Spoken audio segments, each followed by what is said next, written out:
আরও ভালো অনুভূতির জন্য হেডফোন ব্যবহার করুন।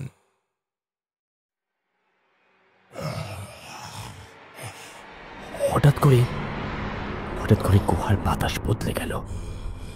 চারপাশে একটা উজ্জ্বল আলো ছড়িয়ে পড়ল, আর ছায়া মূর্তির একটা বিকট গর্জন শোনা গেল। ওর ওপর যেন কোনো অদৃশ্য শক্তি কাজ করতে শুরু করেছে। মেচকা, এটা কাজ করছে। এখানেই শেষ নয়, ও আমাদের শেষ করার আরও চেষ্টা করবে। তৈরি থাকো মীরা। শেষ ধাক্কাটা এখনো বাকি ছিল। ছায়ামূর্তি এবার আরো রেগে গেল। ওর শরীর থেকে কালো ধোঁয়ার মতো কিছু বেরিয়ে আসতে লাগলো। পুরো গুহাটাকে ঢেকে দিল সে অন্ধকারে। আমি দেখলাম গুহার দেওয়াল কাঁপছে। মনে হচ্ছিল দেয়াল ধসে পড়ার আগে যদি কিছু না করি তাহলে আর বাঁচতে পারবো না। মীরা পকেট থেকে একটা ছোট ব্রোঞ্জের পাত্র বের করলো, যার মধ্যে ছিল সেই বিশেষ গুপ্ত ধাতু যা শুধু অন্ধকার শক্তিকে ধ্বংস করতে পারে। ও সেটা ছায়ামূর্তির দিকে ছুঁড়ে মারল। পাত্রটা ছেড়ে পড়তেই একটা বিকট শব্দ হলো, যেন বজ্রপাতের গর্জন। ছায়ামূর্তি চিৎকার করে উঠল। ওর শরীর থেকে অন্ধকার ধোঁয়া বেরিয়ে এলো। ওর অস্তিত্ব যেন কেঁপে উঠল, তবে সে থেমে গেল না। সেও পাল্টা আক্রমণ করলো। আরো শক্তি লাগবে, মন্ত্র পড়ো। অন্ধকারের শেষ, আলো ফিরে আসুক। আর মুহূর্তের মধ্যেই ছায়ামূর্তিটা এক বিকট চিৎকার করে উঠল, তবে সে থেমে গেল না। সেও তার সব শক্তি দিয়ে পাল্টা আক্রমণ করলো। তবে আমিও দমে যাবার লোক নই। আমরা দুজন মিলে মন্ত্র পড়তে শুরু করলাম। আমাদের শক্তি আলোর রূপ নিয়ে আমাদের ঢাল হয়ে দাঁড়ালো। তবে অশুভ শক্তি কি এত সহজে হার মানতে চায়? তার শক্তি আমাদের হারিয়ে দিচ্ছিল বারবার। তবে আমরা মনের জোর হারাইনি। আমি আমার শক্তি দিয়ে আবারও আক্রমণ করলাম। সাথে গলে গেল, মাটির সাথে মিশে গেল।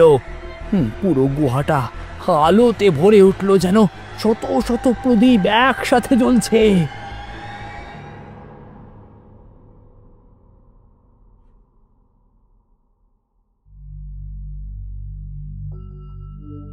গল্পকে বাস্তব বানানো যতটা কঠিন, বাস্তবকে গল্প বানানো ততটাই সোজা। তাই আজ মেচকা এসেছেন তাঁর চেলা চামুন্ডা আর আমাদের তাঁর জীবনের গল্প শোনাতে। সেটা কতখানি বাস্তব আর কতটা গল্প, বিচার না হয় পরে হবে। তাহলে শুরু হচ্ছে আমাদের আজকের নিবেদন, মেচকা সিরিজের প্রথম গল্প, সব ঘটনা সত্যি নয়।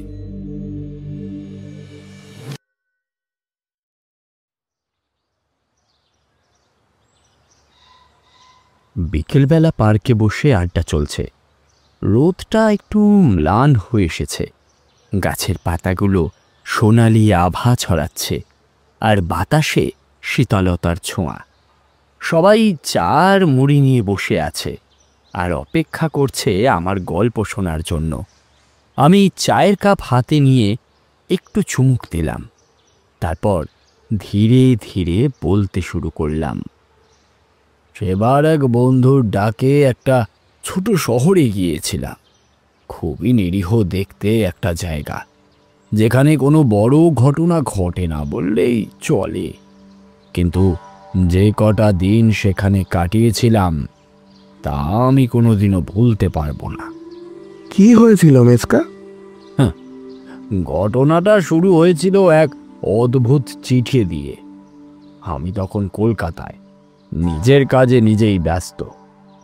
তা হঠাৎ একদিন ডাকবাক্সে একটা চিঠি পেলাম। চিঠিটা পাঠিয়েছিল এক পুরনো বন্ধু, সৌমিত্র। চিঠির ভাষা ছিল অদ্ভুত, যেন ও কিছু বলতে চেয়ে বলতে পারছে না। মেচকা, তুমি একবার এখানে এসো। আমি বড় বিপদে পড়েছি, কারোর উপরে ভরসা করতে পারছি না। তুমি এলে হয়তো সব ঠিক হয়ে যাবে। দয়া করে তাড়াতাড়ি এসো। চিঠির সঙ্গে একটা পুরনো হলদে হয়ে যাওয়া কাগজ ছিল। তাতে একটা মানচিত্রের মতো কিছু আঁকা। কিছু লেখা মুছে গেছে, কিছু অস্পষ্ট দাগ আর অক্ষর বোঝা যাচ্ছে। আমি অনেকক্ষণ ধরে সেটা দেখলাম, কিন্তু কিছুই বুঝতে পারলাম না। তাই ঠিক করলাম যেতেই হবে। সৌমিত্র কোনোদিন এমন অস্থির হয়ে কিছু লিখবে বলে মনে হয় না। তাই তাড়াতাড়ি একটা ট্রেনের টিকিট কাটলাম এবং পরদিনই রওনা দিলাম। শহরটা খুব ছোট। স্টেশনে নামতেই দেখলাম চারপাশ বেশ ফাঁকা। দূরে একটা পুরনো ক্লক টাওয়ার, কয়েকটা পুরনো বাড়ি আর অল্প কয়েকজন লোক এদিক ওদিক হাঁটছে। আমার মনে হলো এই শহরে কিছু একটা চাপা অস্বস্তি রয়েছে। আমি সোজা সৌমিত্রের বাড়িতে গেলাম, কিন্তু দরজা ভেতর থেকে বন্ধ ছিল। বেশ কয়েকবার কলিং বেল বাজালাম, দরজায় ধাক্কাও দিলাম, কিন্তু কেউ দরজা খুলল না। পাশের বাড়ির এক বৃদ্ধা জানলার ফাঁক দিয়ে আমাকে দেখে বললেন, আপনি যদি সৌমিত্রবাবুকে খুঁজতে আসেন তাহলে দেরি হয়ে গেছে বাবু। উনি গতকাল রাতে নিখোঁজ হয়ে গেছেন। নিখোঁজ? কোথায় গেছেন? তা তো কেউ জানে না, কিন্তু ওনার ঘর থেকে অদ্ভুত সব আওয়াজ শোনা গিয়েছিল কাল রাতের বেলা। তারপর থেকে উনি আর নেই। আমি চিন্তায় পড়ে গেলাম। সৌমিত্র কি সত্যি বিপদে পড়েছিল, নাকি এটা কোনো গভীর রহস্যের শুরু? ঠিক তখনই হঠাৎ একটা মেয়ে ছুটে এলো। চোখ মুখ তার ভয়ে আর আতঙ্কে ফ্যাকাশে। সে দৌড়ে এসে আমার হাত ধরে বলল, আপনি আপনি মেতকা তো? প্লিজ প্লিজ আমাকে সাহায্য করুন, আমার মাও নিখোঁজ হয়ে গেছেন। পার্কের সবাই মন্ত্রমুগ্ধের মতো শুনছিল। বাচ্চু বলে উঠল, তারপর কি হলো মেচকা? আমি চায়ের কাপটা নামিয়ে রাখলাম, হাসলাম, বললাম, তারপর শুরু হলো এক রহস্যময় সন্ধান। পথের ধুলো এখনো উঠছে, সন্ধ্যার আলো ধীরে ধীরে ফিকে হয়ে আসছে। আমি মেয়েটির মুখের দিকে তাকালাম। তার চোখ দুটো আতঙ্কে বিস্ফারিত, যেন সে কিছু বলতে চাইছে কিন্তু ভাষা খুঁজে পাচ্ছে না। মেয়েটির কাঁপা কাঁপা কণ্ঠস্বর শুনে মনে হলো সে অনেকক্ষণ ধরে দৌড়ে এসেছে। আমি ধীর স্বরে তাকে বললাম, শান্ত হও, কি হয়েছে আমাকে বলো। আমার মা কাল রাতে নিখোঁজ হয়ে গেছেন। আমি ঘুমিয়ে পড়েছিলাম, কিন্তু কিন্তু হঠাৎ একটা আওয়াজ শুনে ঘুম ভেঙে যায়। বাইরে এসে দেখি দরজা হাট করে খোলা, কিন্তু মা কোথাও নেই। আমি তার কথা শুনে অবাক হলাম। মাত্র কয়েক মিনিট আগেই শুনলাম সৌমিত্র নিখোঁজ হয়েছে, আর এখন এই মেয়েটির মা। এর মানে শহরের মধ্যে কিছু একটা অস্বাভাবিক ঘটনা ঘটছে। আমি তার নাম জিজ্ঞাসা করলাম। সে বলল, আমার নাম মীরা, বাবা নেই, মাই আমার সব কিছু। আপনি যদি না সাহায্য করেন আমি জানি না কি করব। আমার উপর তুমি ভরসা রাখো, আমরা প্রথমে তোমার বাড়িতে যাই। আমরা রওনা দিলাম। শহরের রাস্তাগুলো বেশ নির্জন হয়ে পড়েছে। অল্প কিছু লোকজন দোকানের সামনে দাঁড়িয়ে কফি খাচ্ছে, কিন্তু সবার মুখে একটা অদ্ভুত অস্থিরতা স্পষ্ট। একটা চায়ের দোকানে কয়েকজন বৃদ্ধ বসেছিলেন। তারা আমাদের দিকে তাকিয়েই ফিসফিস করে কথা বলা শুরু করলেন। মীরার বাড়িটা শহরের শেষ প্রান্তে, বেশ পুরনো ধরনের। কাঠের জানলাগুলোতেও ধুলো জমে আছে। দরজা এখনো আধ খোলা, ভেতরে তখনও অন্ধকার। আমি পা ফেলে ঢুকলাম, আর সঙ্গে সঙ্গে একটা অদ্ভুত অনুভূতি হলো, যেন কেউ আমাদেরকে দেখছে। ঘরের ভেতরে ঢুকে প্রথমেই খেয়াল করলাম বসার ঘরের একটা চেয়ার উল্টে পড়ে আছে, মেঝেতে একটা বই পড়ে আছে, পাতাগুলো ছড়ানো। আমি সেটা তুলে নিলাম। বইটা ছিল একটা পুরনো ইতিহাসের বই, তাতে কিছু জায়গায় দাগ দেওয়া ছিল। তোমার মা এই বইটা পড়ছিলেন? হ্যাঁ, মা পুরনো কাহিনী খুব পছন্দ করতেন। গত কয়েকদিন ধরে উনি একটা প্রাচীন ইতিহাস নিয়ে গবেষণা করছিলেন, বিশেষ করে আমাদের শহরের পুরনো দিনের কাহিনী। আমি বইয়ের দাগ দেওয়া অংশগুলো পড়তে শুরু করলাম। তাতে লেখা ছিল, 100 বছর আগে এই শহরের গভীরে ছিল এক গুপ্ত সমাজ, যারা এক বিশেষ রহস্য রক্ষা করত। অনেকেই বিশ্বাস করত শহরের গভীরে কোথাও এমন কিছু আছে যা আজও খুঁজে পাওয়া যায়নি। আমি গভীর চিন্তায় পড়ে গেলাম। মীরার মা কি সত্যিই কোনো রহস্য উন্মোচনের পথে ছিলেন? আর তাই কি তিনি হঠাৎ নিখোঁজ হয়ে গেলেন?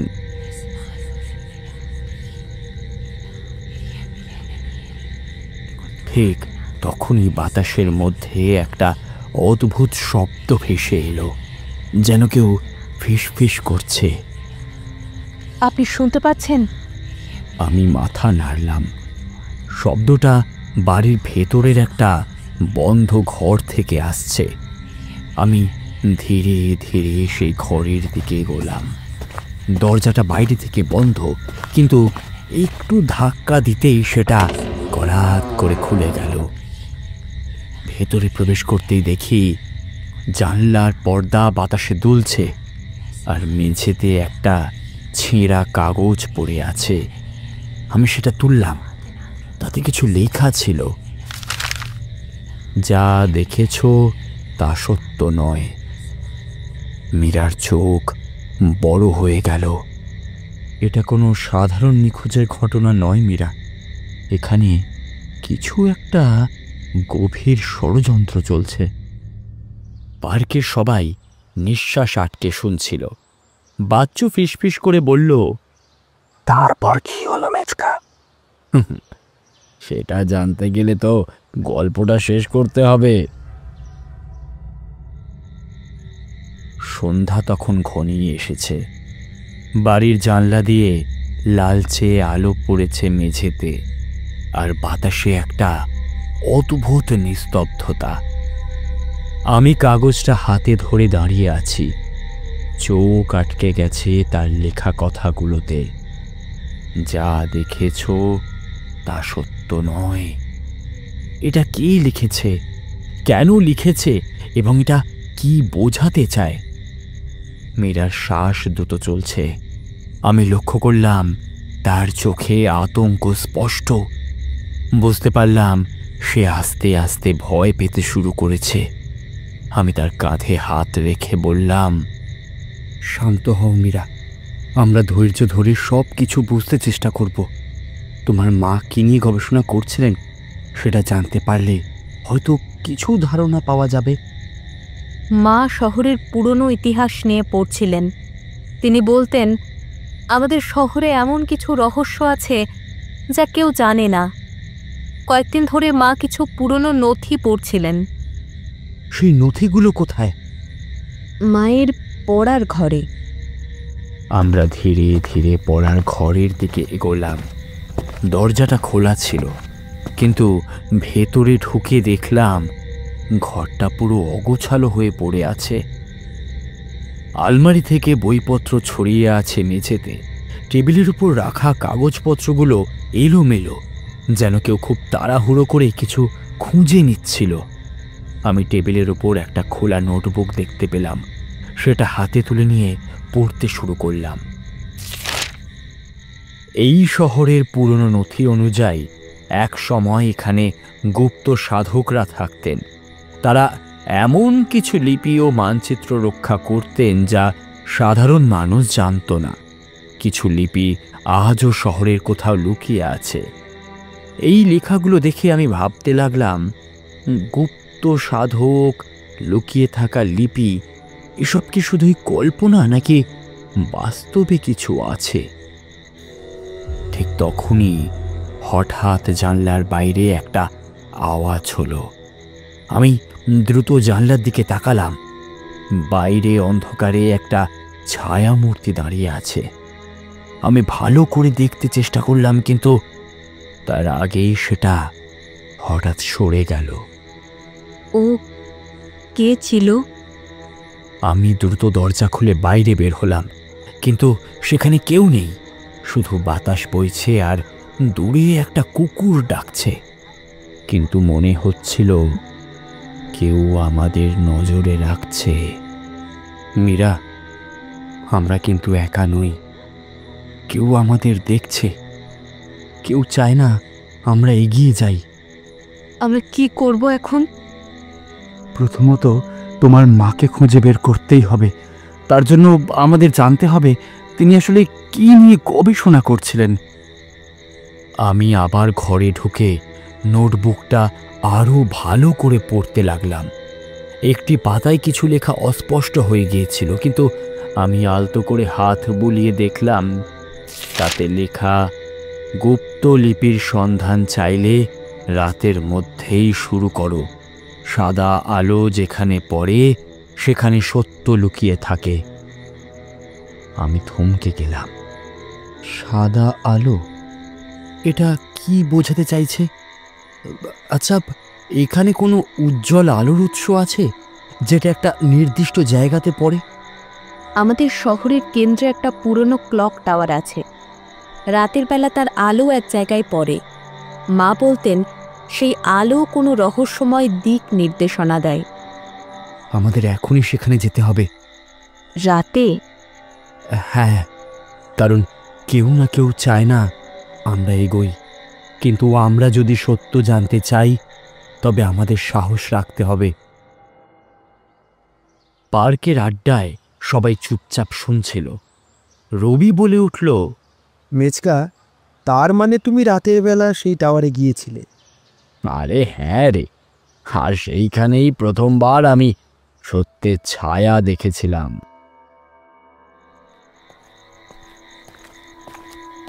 রাত তখন প্রায় 10:30।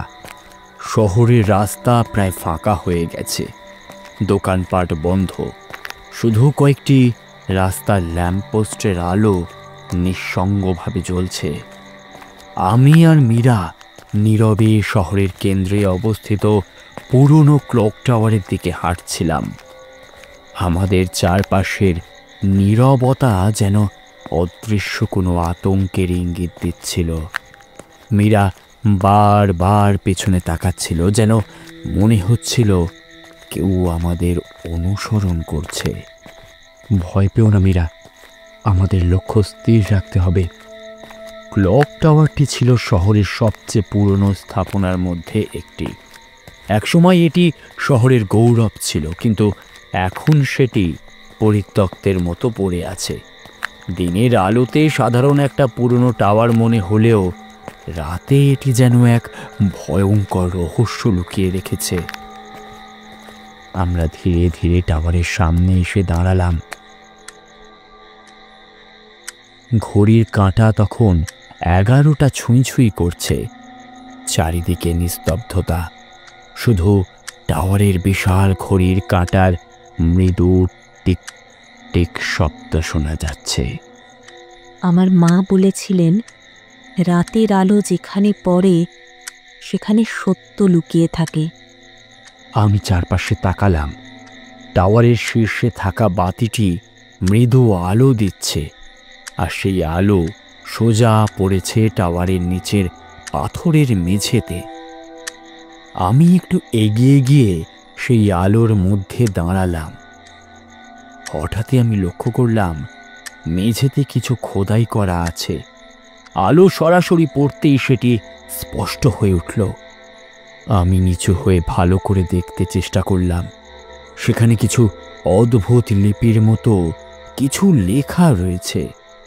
আমি হাত দিয়ে ধুলো পরিষ্কার করলাম। তখনই মীরা উত্তেজিত হয়ে বলল, এগুলো সেই গুপ্ত লিপি হতে পারে। আমি পড়ার চেষ্টা করলাম, কিন্তু ভাষাটা সম্পূর্ণ অপরিচিত লাগলো। কিছু প্রতীকের মতো চিহ্ন ছিল, আর তার নিচে কিছু সংখ্যাও লেখা ছিল, 13, 22, 5, 18, 9 আর 20। আমি গভীরভাবে চিন্তা করলাম, এটা কি কোনো সাংকেতিক কোড, নাকি এর মধ্যে লুকানো কোনো নির্দেশনা আছে? ঠিক তখনই পেছন থেকে একটা শব্দ হলো। আমি দ্রুত ঘুরে তাকালাম। রাস্তার অন্য পাশে একটা ছায়ামূর্তি দাঁড়িয়ে আছে। অন্ধকারের মধ্যে তার চেহারা স্পষ্ট দেখা যাচ্ছে না, কিন্তু মনে হচ্ছিল সে আমাদেরই দেখছে। মীরা ভয়ে আমার হাত চেপে ধরল। আমি নিচু স্বরে বললাম, চুপ করে থাকো, দেখি লোকটা কি করে। কিন্তু ছায়ামূর্তি দাঁড়িয়েই রইল। কয়েক মুহূর্ত পর সে ধীরে ধীরে ঘুরে গেল, তারপর অন্ধকারের মধ্যে এসে মিলিয়ে গেল। আমি কিছুক্ষণ চুপচাপ দাঁড়িয়ে রইলাম। এটা কি ছিল? কেউ কি তাহলে আমাদের অনুসরণ করছে? আমাদের এখান থেকে চলে যাওয়া উচিত মেচকা। না, আমরা এসেছি রহস্যের উত্তর খুঁজতে। আমি আবার সেই লিপির দিকে মনোযোগ দিলাম।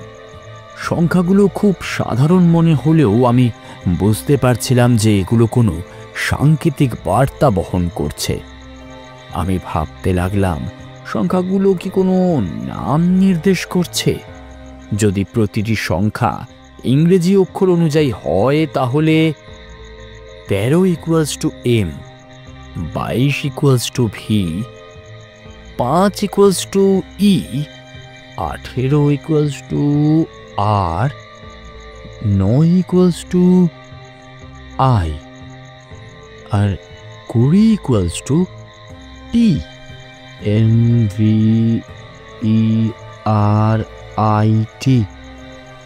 মীরা, তুমি কিছু বোঝো? মনে হয় এটা কোনো শব্দের অংশ, কিন্তু পুরোটা বোঝা যাচ্ছে না। আমি ভাবতে লাগলাম, এই শব্দের সঙ্গে কি কোনো পুরনো ইতিহাসের সম্পর্ক আছে, নাকি এটি আমাদের নতুন কোনো স্থানের দিকে নির্দেশ করছে?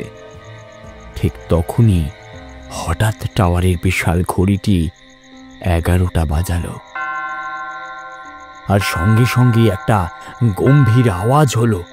আমরা দুজনেই চমকে উঠলাম। আলোটা মৃদু কমে গেল, আর চারপাশে অদ্ভুত একটা শীতল অনুভূতি ছড়িয়ে পড়ল। মেচকা, আমরা কি ভুল জায়গায় এসেছি? না, আমরা ঠিক পথেই আছি, কিন্তু কেউ আমাদের আগে থেকেই এখানে আসতে দেখেছে। পার্কের সবাই চুপচাপ শুনছিল। গৌরব উত্তেজিত হয়ে বলল, তারপর কি হলো মেচকা? ওরে, এত দ্রুত শেষ করলে কি করে হবে? এই রহস্য যে আরো গভীরে ঢুকছে। ক্লক টাওয়ারের আলো ম্লান হয়ে আসছিল, আর তার ছায়ার নিচে আমরা দাঁড়িয়েছিলাম, যেন অদৃশ্য কোনো শক্তি আমাদের দিকে তাকিয়ে রয়েছে। আমি আর মীরা কিছুক্ষণ চুপচাপ দাঁড়িয়েছিলাম। আমাদের মনে হাজারো প্রশ্ন ঘুরপাক খাচ্ছিল। আমি নিচু হয়ে সেই সংকেতের দিকে তাকালাম।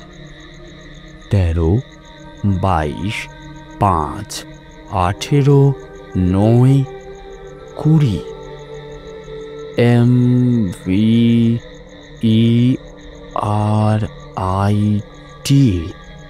এই শব্দটার মানে কি হতে পারে?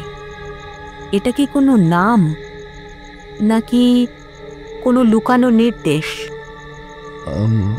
আমার মনে হয় এটা ভেরিটাস শব্দের অংশ হতে পারে। ল্যাটিন ভাষায় ভেরিটাস শব্দের অর্থ সত্য। তাহলে এই সংকেত আমাদের সত্যের দিকে নিয়ে যেতে চাইছে? সম্ভবত, কিন্তু সত্যটা কি, এবং আমরা কোথায় যাব?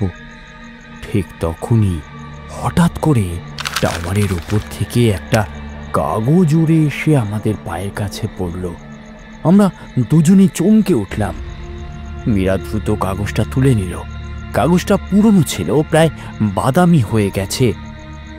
তার মধ্যে লেখা ছিল, সত্য সন্ধান করো যেখানে কালের সাক্ষী দাঁড়িয়ে আছে। কালের সাক্ষী? এর মানে কি? আমাদের শহরের সবচেয়ে পুরনো জায়গা কোনটি? এটা যদি সত্যি ইতিহাসের সঙ্গে সম্পর্কিত হয়, তবে শহরের পুরনো জাদুঘরই হতে পারে আমাদের পরবর্তী গন্তব্য। কিন্তু রাতের বেলা জাদুঘরে ঢোকা কি সম্ভব?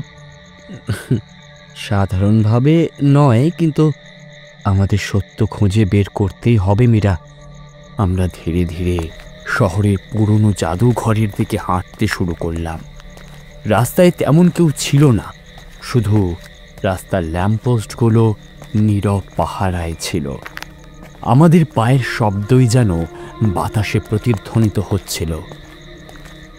জাদুঘরটি শহরের এক কোণে অবস্থিত।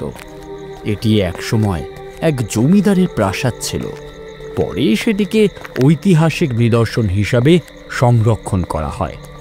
আমরা যখন জাদুঘরের সামনে পৌঁছলাম, দেখলাম বিশাল লোহার গেটটা বন্ধ রয়েছে। বাইরে পাহারার জন্য একজন দারোয়ান ছিল, কিন্তু সে ততক্ষণে ঘুমিয়ে পড়েছে। আমরা কিভাবে ঢুকবো?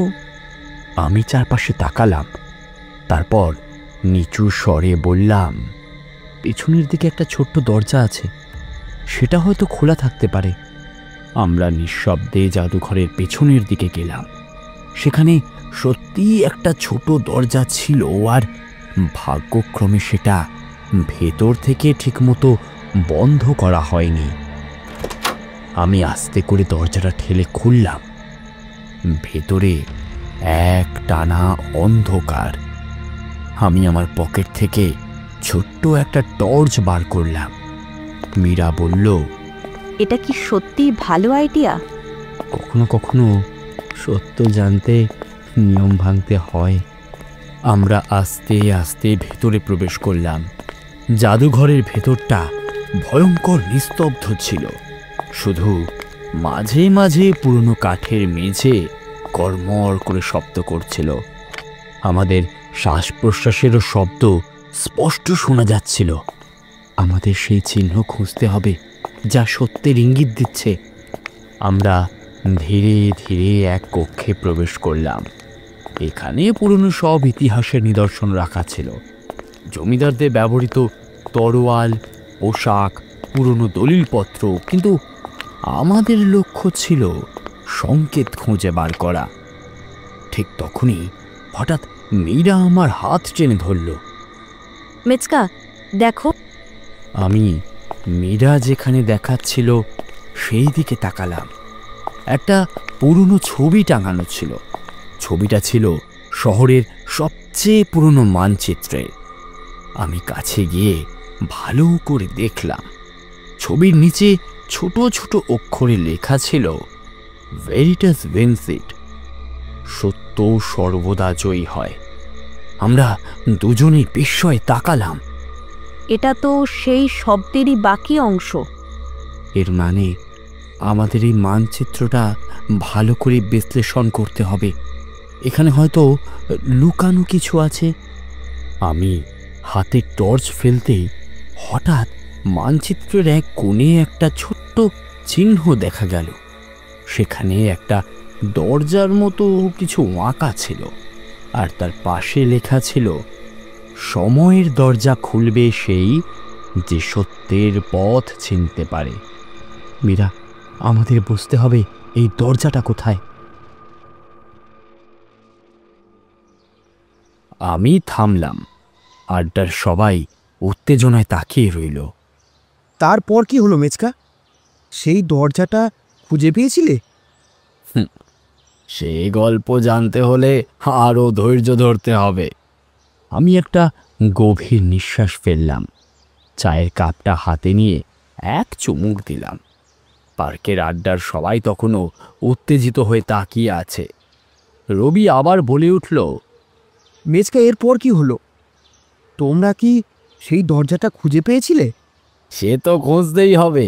যখন একটা রহস্য সামনে আসে তখন সেটার সমাধান করতেই হয়, তা না হলে কি আর গোয়েন্দাগিরির মজা থাকে? সবাই হেসে উঠল, কিন্তু চোখে মুখে ছিল কৌতূহলের ছাপ। আমি আবার বলতে শুরু করলাম।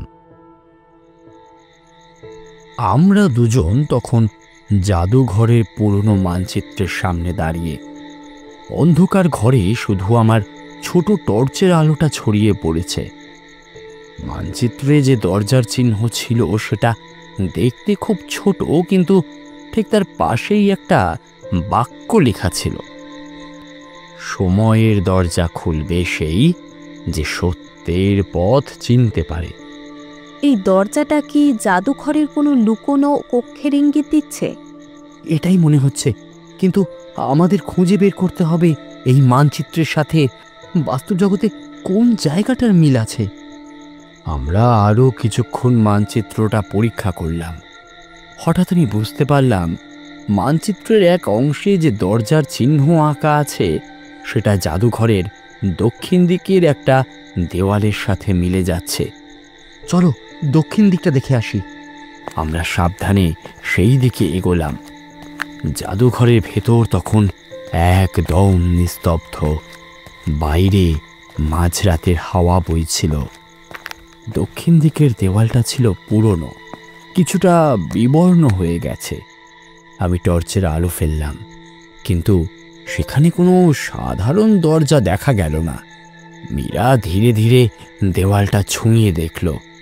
এখানে তো কিছুই নেই মেচকা। হ্যাঁ, দেখতে নেই, কিন্তু লুকিয়ে থাকতে পারে। আমি এইবার হাত বোলাতে শুরু করলাম। হঠাৎই আঙুলের নিচে একটা অদ্ভুত খাঁজ অনুভব করলাম।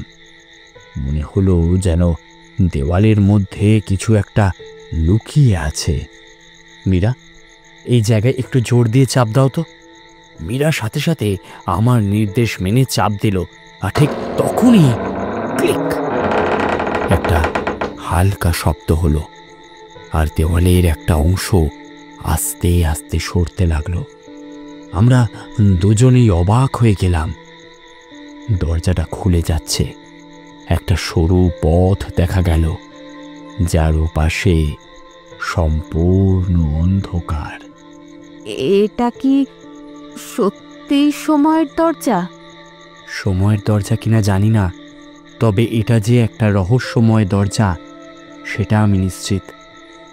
আমরা ধীরে ধীরে ভেতরে প্রবেশ করলাম। পথটা বেশ সরু। দেওয়ালের গায়ে স্পষ্ট বোঝা যাচ্ছিল যে এটি বহু বছর ধরে ব্যবহৃত হয়নি। ধুলো জমে গেছে বাতাসের মধ্যেও।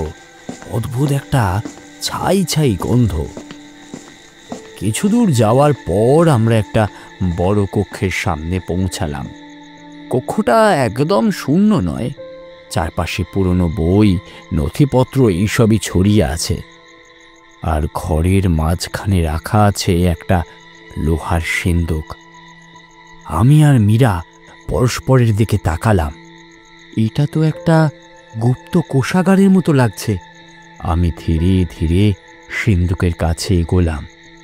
সিন্দুকের ঢাকনার ওপরে একটা অদ্ভুত নকশা খোদাই করা ছিল, আর তার মাঝখানে লেখা ছিল ভেরিটাস, অর্থাৎ সত্য। আমি একটু চিন্তা করলাম, তারপর আস্তে আস্তে করে বললাম, এটা খুলতে হলে হয়তো সত্যের চাবি দরকার হবে। সত্যের চাবি? সেটা কিভাবে খুঁজবো? আমরা যদি এই সংকেত ধরে এগোই তাহলে বোঝা যাচ্ছে সত্য খোঁজার মধ্যেই রহস্যের সমাধান লুকিয়ে আছে। আমার মনে পড়ে গেল মানচিত্রের সেই বাক্য, সময়ের দরজা খুলবে সেই যে সত্যের পথ চিনতে পারে। আমি ধীরে ধীরে আমার হাত সিন্দুকের ওপরে রাখলাম, তারপর জোরে বললাম, সত্য। ঠিক তখনই একটা গভীর গর্জনের মতো শব্দ হলো, আর সিন্দুকের ঢাকনা আস্তে আস্তে খুলে গেল। আমাদের সামনে খুলে গেল এক নতুন রহস্যের পথ।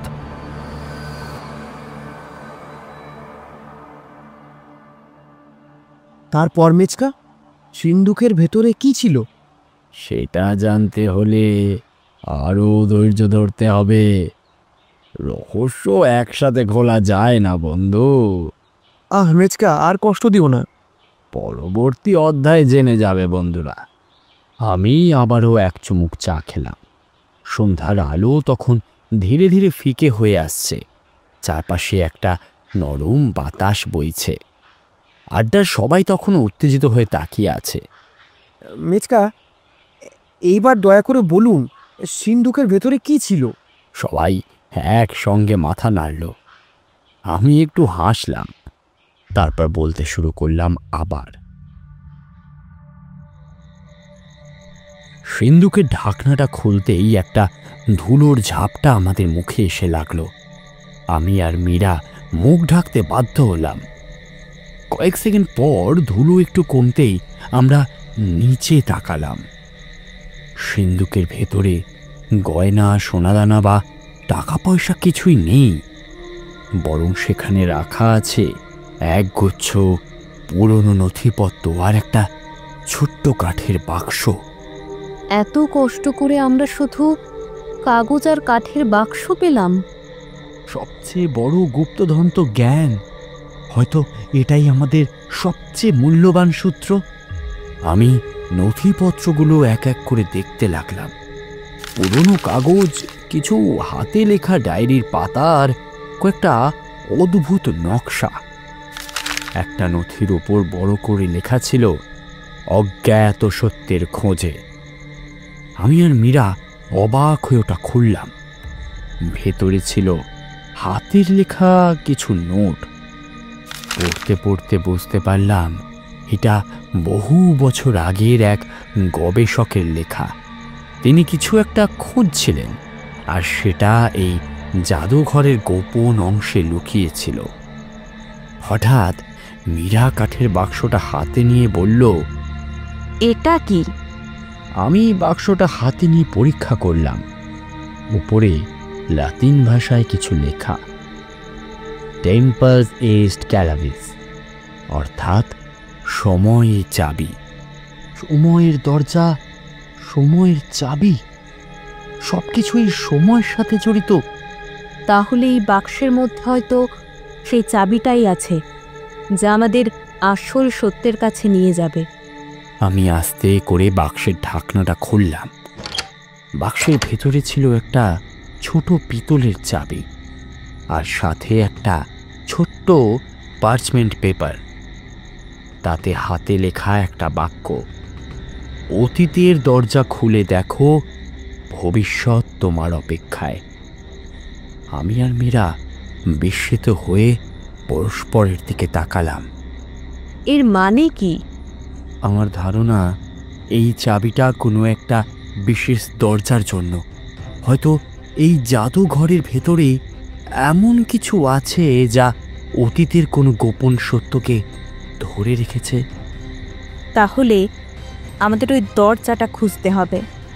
আমি চাবিটা হাতে নিয়ে জাদুঘরের চারপাশ পরীক্ষা করতে লাগলাম। আমাদের সামনে আরেকটা চ্যালেঞ্জ অপেক্ষা করছিল।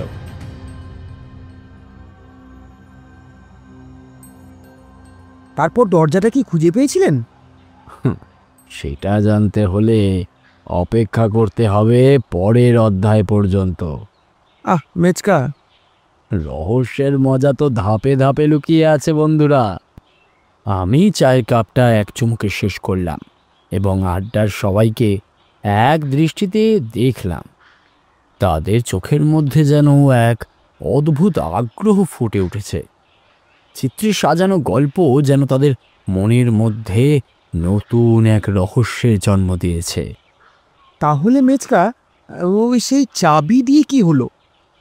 দরজাটা কি খুঁজে পাও? সব সময় সরাসরি উত্তর দেওয়া ঠিক নয় রবি, তবে গল্পের পরবর্তী অধ্যায়ের জন্য প্রস্তুত থাকো। এবার আমি একটু থামলাম, তারপর আবার বলতে শুরু করলাম। আমরা সিন্ধুকের কাঠের বাক্সের চাবিটা হাতে নিয়ে বেশ কিছু সময় ভাবছিলাম। সিন্ধুকের ভিতরে যে চাবি ছিল সেটা দেখে মনে হচ্ছিল আমাদের সামনে আরেকটি নতুন রহস্যের দরজা খুলে যাচ্ছে। কিন্তু সেই দরজাটা কোথায় ছিল? আমরা জাদুঘরের ভেতরের প্রতিটি কোণ, প্রতিটি দেওয়াল পরীক্ষা করতে শুরু করলাম, কিন্তু কোনোভাবেই সেই দরজার সন্ধান পেলাম না। হঠাৎ মীরা বলল, মেচকা, তোমার কি মনে হচ্ছে না যে এটা কোনো প্রাচীন দরজা হতে পারে, যার অস্তিত্ব প্রায় ভুলে গেছে? ঠিক বলেছ মীরা, কিন্তু কোথায় হবে সেই দরজা? কোথাও তো কোনো ছাপ বা সংকেত নেই। এখন আমি আর মীরা দুজনেই পুরো জাদুঘরটি এক দৃষ্টিতে দেখে যাচ্ছি, তবে কিছুই ধরা পড়ছে না। মীরা হঠাৎ করেই জাদুঘরের একটা কোণে গিয়ে কিছু একটা দেখল। একটা ছোট প্লাকের উপর কিছু অদ্ভুত অক্ষর খোদাই করা ছিল। এটা দেখো মেচকা, এই অক্ষরগুলো তো অদ্ভুত। আমি তার পাশে গিয়ে খেয়াল করলাম, ওই প্ল্যাকে লেখা ছিল ভেরিটাস টেম্পোর রেভোলাভিটোর, অর্থাৎ সত্য সময়ের সাথে প্রকাশিত হবে। এটা নিশ্চয়ই কোনো গুরুত্বপূর্ণ সংকেত। হয়তো সময়ের সাথে সত্যও বেরিয়ে আসবে। আমরা অবশেষে বুঝতে পারলাম এই সংকেত কেবল মানচিত্র কিংবা সিন্ধুকের ভেতরকার চাবি নয়, বরং জাদুঘরের ভেতরে কোনো রহস্যময় কক্ষের দিকে নির্দেশ করছে। সময়টাই চাবি। আমরা তখন আরেকটি গুরুত্বপূর্ণ সিদ্ধান্তে পৌঁছালাম। রাতের অন্ধকারে যখন পুরো জাদুঘর নিস্তব্ধ, তখন হয়তো সেই দরজা খোলার সবচেয়ে ভালো সময়। আমরা টর্চ লাইট নিয়ে সজ্জিত হয়ে সেই প্ল্যাকের কাছে ফিরে গেলাম। দেখতে দেখতে রাত গভীর হয়ে এলো, আর পার্কের বাইরে বাতাসটা কিছুটা তাজা হয়ে উঠল। মীরা এক গলা শ্বাস নিয়ে বলল, যতটুকু আমি বুঝতে পারছি, এই কোণে কোনো রকম অদৃশ্য দরজা থাকতে পারে। আমরা যদি তার দিকে সঠিকভাবে লক্ষ্য করি, তবে হয়তো সত্যিই একটা দরজা খুলে যাবে। আমি এক মুহূর্ত চুপ থেকে আবার সেই প্লাকের দিকে তাকালাম। হঠাৎ আমি লক্ষ্য করলাম প্লাকের ঠিক পাশেই একটি ছোট ফাঁক ছিল। আমি সেই ফাঁকে একটা আঙুল ঢোকালাম এবং ঠিক তখনই একটা অদ্ভুত শব্দ হলো, ক্লিক। ফাঁকটি ধীরে ধীরে খুলতে শুরু করলো। এটা কি? দরজা খুলে যাচ্ছে। আমি আর মীরা একসাথে অবাক হয়ে ধীরে ধীরে দরজার দিকে এগোলাম। এইবার কিছুতেই পিছপা হওয়া যাবে না। আমরা একে একে ভেতরে প্রবেশ করলাম। দরজার ওপাশে ছিল এক অন্ধকার গুহার মতো কক্ষ। ভেতরে প্রবেশ করতেই আমাদের চারপাশের বাতাসে একটা অদ্ভুত গন্ধ এসে লাগলো। টর্চের আলো দিয়ে শুধু কল্পনা করতে পারছিলাম, যেন এখানকার অন্ধকারে লুকিয়ে রয়েছে অনেক গোপন তথ্য। আমি আর মীরা অগ্রসর হতে হতে কক্ষের মধ্যভাগে পৌঁছালাম। সেখানকার দেয়ালগুলোর মধ্যে অদ্ভুত সব অক্ষর খোদাই করা ছিল। আমাদের টর্চের আলো তার মধ্যে দিয়ে ছড়িয়ে পড়ছিল। আমি গিয়ে একটাতে হাত বোলাতে থাকলাম। হঠাৎ একটা গুপ্ত বার্তা বেরিয়ে এলো, যারা সত্যের পথে আসবে তারা আলোর দিকে এগোবে। তাহলে কি আমাদের এখানে অপেক্ষা করতে হবে? কি ধরনের আলোর দিকে এগোতে হবে? হ্যাঁ, কিন্তু আলোর জন্য অপেক্ষা করতে হবে। সময় এসে গেছে। আমরা কিছু সময়ের জন্য দাঁড়িয়ে রইলাম। কক্ষের মধ্যে এক ধরনের চাপা ভাব ছিল। মনে হচ্ছিল যেন কোনো রহস্যপূর্ণ শক্তি আমাদের দিকে তাকিয়ে আছে। পরক্ষণেই আমাদের চোখে পড়ল কক্ষের এক কোণে একটা ছোট রুমাল রাখা। আমি গিয়ে সেটা হাতে নিলাম। রুমালটা খুলতেই একটি ছোট কাঠের বাক্স বেরিয়ে এলো। এবং বাক্সের মধ্যে ছিল একটা বড় চাবি। এটাই তো সেই চাবি। হ্যাঁ হ্যাঁ মীরা, এবার সত্যের দরজা খুলে যাবে।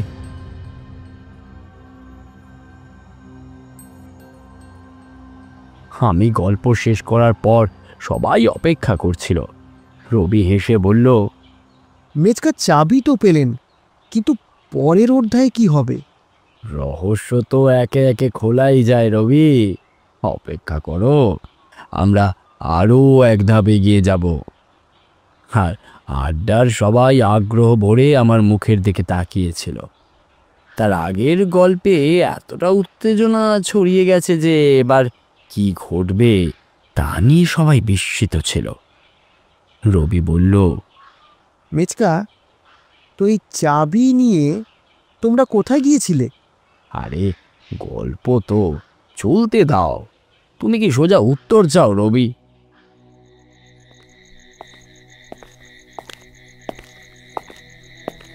যখন আমরা সেই গোপন কক্ষের মধ্যে প্রবেশ করলাম, তখন চারপাশের পরিবেশ একদম পরিবর্তন হয়ে গিয়েছিল। বাতাসে অদ্ভুত এক গন্ধ ভাসছিল। আমাদের টর্চের আলো কক্ষের দেওয়ালগুলোতে ফেলতে ফেলতে আমরা আরও এগিয়ে চললাম, যেন এই জায়গাটির সব কিছু অতীতের কোনো রহস্যকে চাপা দিয়ে রেখেছিল। আমি টর্চের আলো ধরিয়ে দেওয়ালের অদ্ভুত অক্ষরগুলো পড়তে শুরু করলাম। কিছু খোঁজা হলে কিছু ছিল অস্পষ্ট, আর কিছু ছিল অন্য ভাষায় লেখা। হঠাৎ মীরা আমাকে একটা অদ্ভুত আকৃতির প্রাচীন চিত্র দেখিয়ে বলল, মেচকা, এই অক্ষরগুলো আমার জানা কোনো ভাষা নয়, তবে এটা আমাদের কিছু বলছে, হয়তো কোনো গোপন সংকেত। হ্যাঁ ঠিক বলেছ, এটা নিশ্চয়ই কোনো গোপন বার্তা, কিন্তু কোথায় সেই চাবি? মীরা তার চোখের কোণে কিছু দেখল এবং সেদিকে ইঙ্গিত করল। আমাদের চোখ দুটি অবাক হয়ে সেদিকে তাকালো। দেওয়ালের এক কোণে একটা ছোট ফাঁক দেখা গেল, ঠিক যেন কোনো দরজা বা গোপন প্যাসেজ। আমি দ্রুত সেদিকে এগিয়ে গেলাম। যতই কাছে যাচ্ছিলাম ততই মনে হচ্ছিল যেন কিছু একটা আমাদের দিকে চেয়ে আছে। আমার গা ছমছম করতে লাগলো, কিন্তু আমি সেটা গা ছাড়া করলাম। ধীরে ধীরে ফাঁকটা খুললাম এবং একটি ছোট গোপন কক্ষের ভেতর প্রবেশ করলাম। কক্ষটা একেবারে অন্ধকার ছিল, কিন্তু টর্চের আলো ফেলতেই সেখানকার একটা রহস্যময় বাক্স দেখা গেল। বাক্সটির ওপর ঝুলন্ত পুরনো চামড়ার টুকরো ছিল, যা অতি প্রাচীন বলে মনে হচ্ছিল। মীরা বাক্সটির কাছে এগিয়ে গিয়ে সেটি খুলতে চেষ্টা করল। সেটি খুলতেই এক অবিশ্বাস্য দৃশ্য সামনে এলো। ভিতরে ছিল একগুচ্ছ পুরনো পাণ্ডুলিপি এবং একটি খুব সুন্দরভাবে খোদাই করা পাথরের টুকরো। মীরা সেটা তুলে নিয়ে বলল, এটা কি, কিছু বুঝতে পারছো? আমি পাথরের টুকরোটি হাতে নিয়ে সেটির ওপর খোদাই করা কিছু অদ্ভুত চিহ্ন পড়লাম। সেগুলো পরিষ্কারভাবে বোঝা যাচ্ছিল না, তবে একটুও সন্দেহ ছিল না এই পাথরের টুকরোটি আমাদের পথ নির্দেশ করবে। আমি মীরার থেকে পাথরটি নিয়ে তাকে ভালোভাবে পরীক্ষা করতে লাগলাম। তখনই এক অদ্ভুত দৃশ্য দেখা দিল। পাথরের টুকরোটি হালকা আলো ছড়াতে শুরু করলো এবং সেটা একে একে আলো ধারণ করতে লাগলো। এটা কি, এটা কি মন্ত্র? হ্যাঁ, এটা কোনো মন্ত্র বা নির্দেশিকা হতে পারে, যা পুরনো কাল থেকেই গোপন রাখা হয়েছে।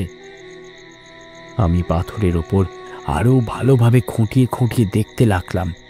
পাথরটির ভিতরে কিছু গোপন চিহ্ন গড়ে উঠছিল, যা আমরা প্রথমে বুঝতে পারিনি। এমনকি তার কিছু অংশ আমাদের চোখের আড়ালেও ছিল, যেন সেগুলো সময়ের সাথে মিলিয়ে গেছে। এই মন্ত্র বা সংকেতটা যেই লিখে গেছেন তিনি হয়তো জানতেন যে একদিন কেউ এসে তার এই রহস্য উন্মোচন ঠিকই করবে। আবারও একটি নতুন সংকেত। পাথরের টুকরো থেকে আসা আলোর মাঝে আমি কিছু অদ্ভুত দৃষ্টির মধ্যে পড়ে গেলাম।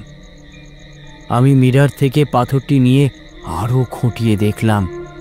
আমার সামনে একটা নতুন সংকেত ফুটে উঠল। প্রাচীন গুহায় যেখানে সময় দাঁড়িয়ে থাকে সেখানে উত্তর খোঁজো। এটা তো নতুন সংকেত। গুহা? কেমন গুহা? সময় দাঁড়িয়ে থাকে মানে কি? আমাদের মনে একটা অস্থিরতা সৃষ্টি হলো। গুহা শব্দটা আমাদের মনে একটা পুরনো অন্ধকার স্থানকে তুলে ধরল। এটা কি সেই গুহা যা আমাদের সিন্ধুকের মধ্যে লুকিয়েছিল?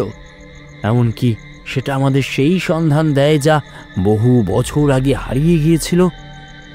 তখন হঠাৎ মীরা যেন কিছু চিন্তা করে বলল, সময় দাঁড়িয়ে থাকে। সময়, আমাদের সময়ের চাবি তো আগেই হাতে এসেছে। হয়তো সেটি একটি কিছু নির্দেশ দিচ্ছে। তাহলে মেচকা, আমরা কি গুহায় যাব? যাবে তো অবশ্যই, কিন্তু সবার আগে বুঝতে হবে সেই গুহাটি কোথায় লুকানো। সময় এলেই আমরা তার উত্তর পাব। তাহলে পরের অধ্যায়ে আবার কি অপেক্ষা করছে? সেই অপেক্ষা কিন্তু অনেক বড় রহস্যের দিকে নিয়ে যাবে বন্ধুরা। আমি চায়ের কাপটি রেখে আবার আড্ডায় ফিরে এলাম। আমার চোখে নতুন আগ্রহ এবং রহস্যময় আলো। আড্ডার সবাই অধীর আগ্রহে আমার মুখের দিকে তাকিয়েছিল, যেন প্রতিটি শব্দ তাদের মধ্যে এক নতুন রহস্য উন্মোচন করতে চলেছে। আমি হাসি মুখে বললাম, এবার চলুন গল্পের পরবর্তী অধ্যায়ে যাই। তোমরা তো জানো সেই পাথরের টুকরো আমাদের দিকে একটি সংকেত দেখিয়েছে। সময় দাঁড়িয়ে থাকে। এই বার্তা কি? কোন গুহায় আমাদের যেতে হবে আর কেনই বা সময় থেমে থাকে?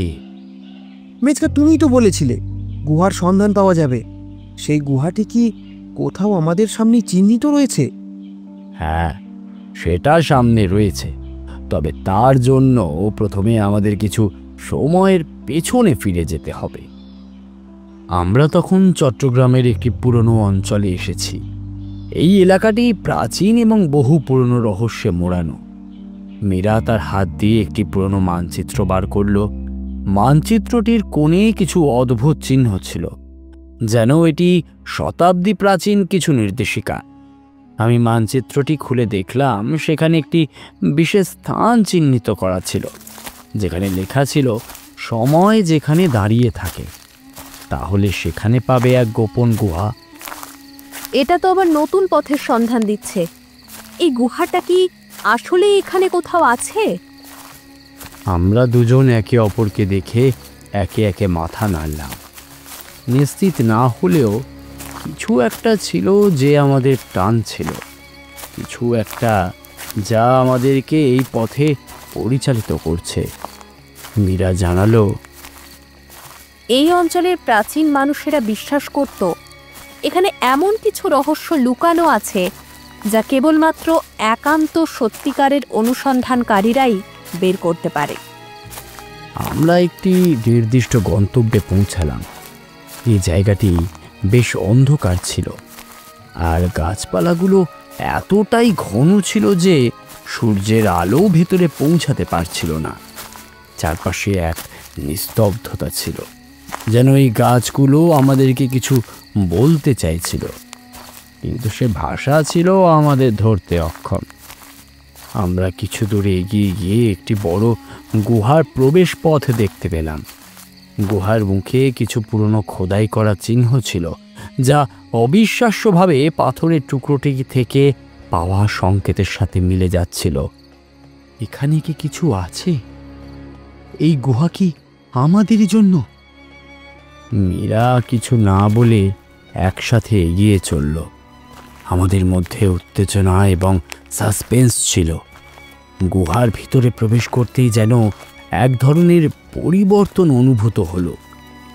প্রাকৃতিক বাতাসের গন্ধে কিছু ছিল যা আমাদের আচ্ছন্ন করে দিচ্ছিল। গুহার ভেতরকার দৃশ্য ছিল অবিশ্বাস্য। চারপাশে আঁধারের মাঝে কিছু উজ্জ্বল আলো ঝলমল করছিল, কিন্তু এখানে কিছুটা অস্বাভাবিক কিছু ছিল।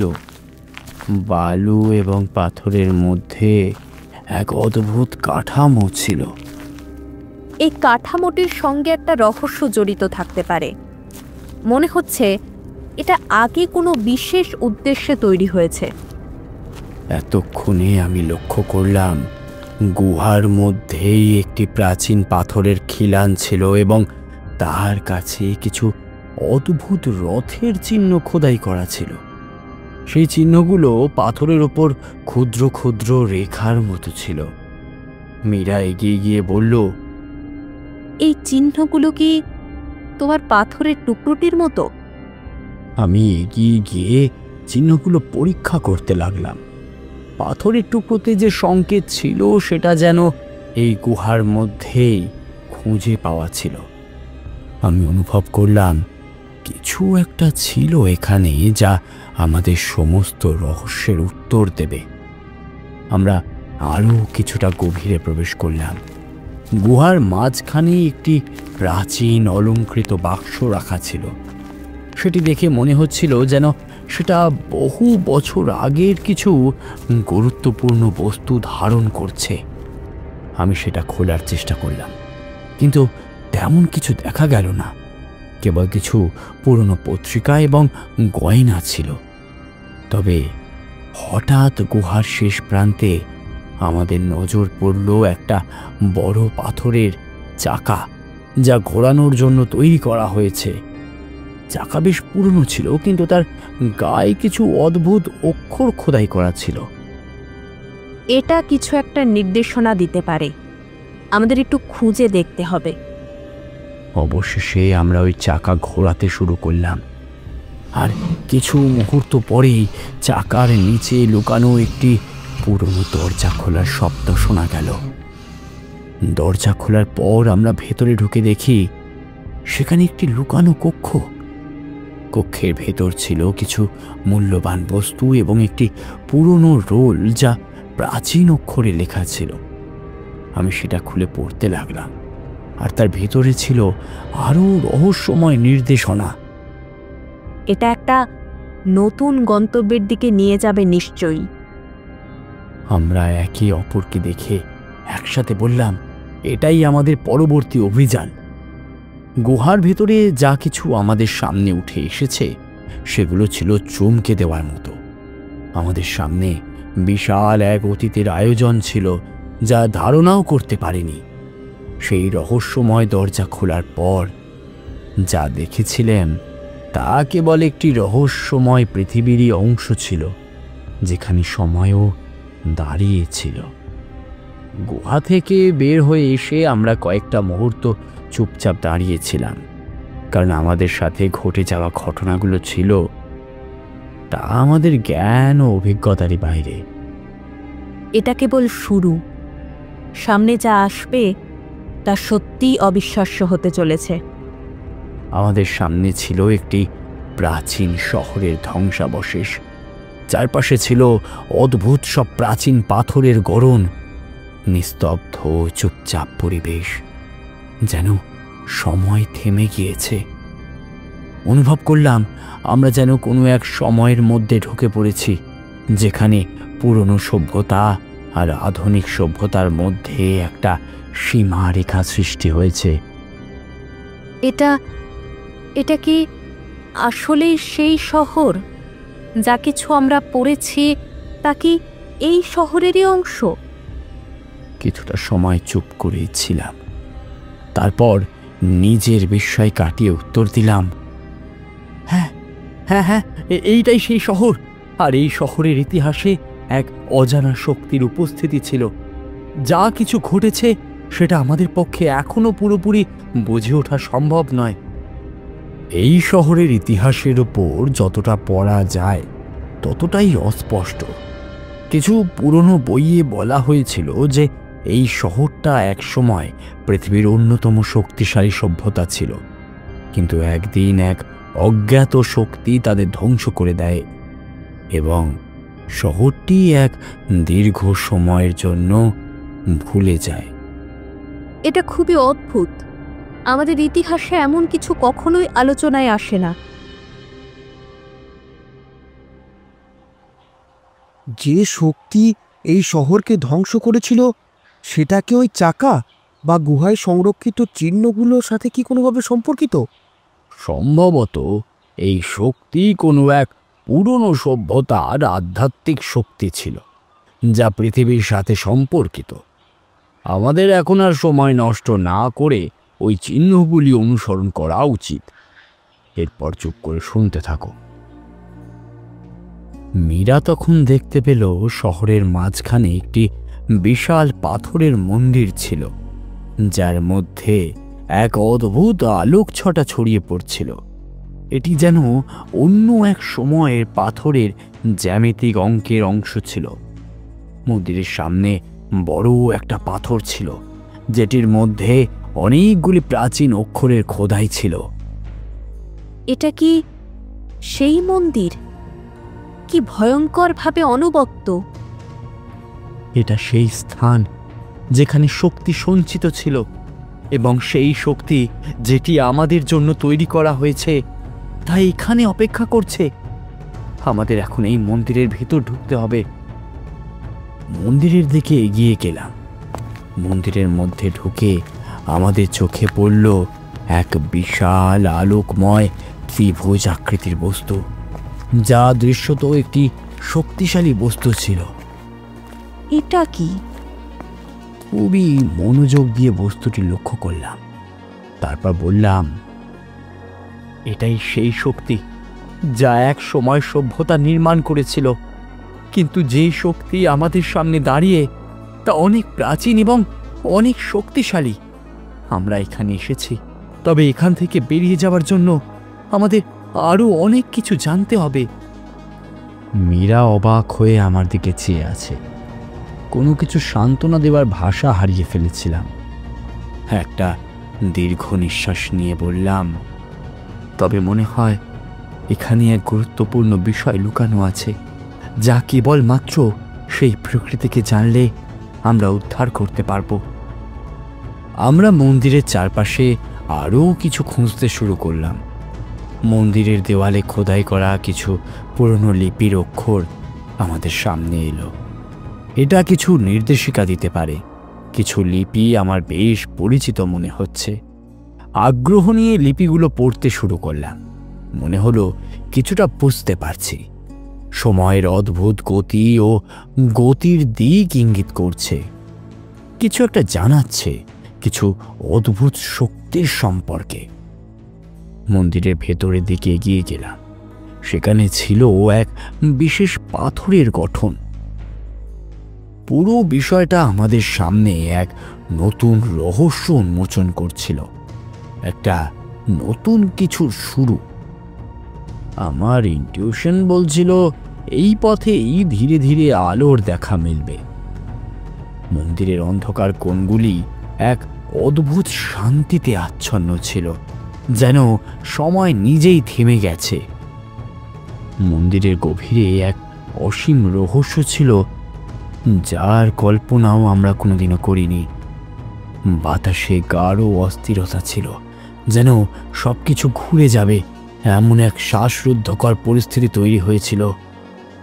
মন্দিরের দিকে যেতে যেতে একটা পুঁথির টুকরো চোখে পড়েছিল, একেবারে পুরনো ও ক্ষয়ে যাওয়া।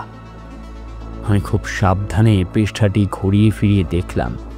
মীরা সামনে এগিয়ে গিয়ে বলল, এটি কিছু পুরনো গ্রন্থের অংশ, তবে অনেকটাই ছেঁড়া।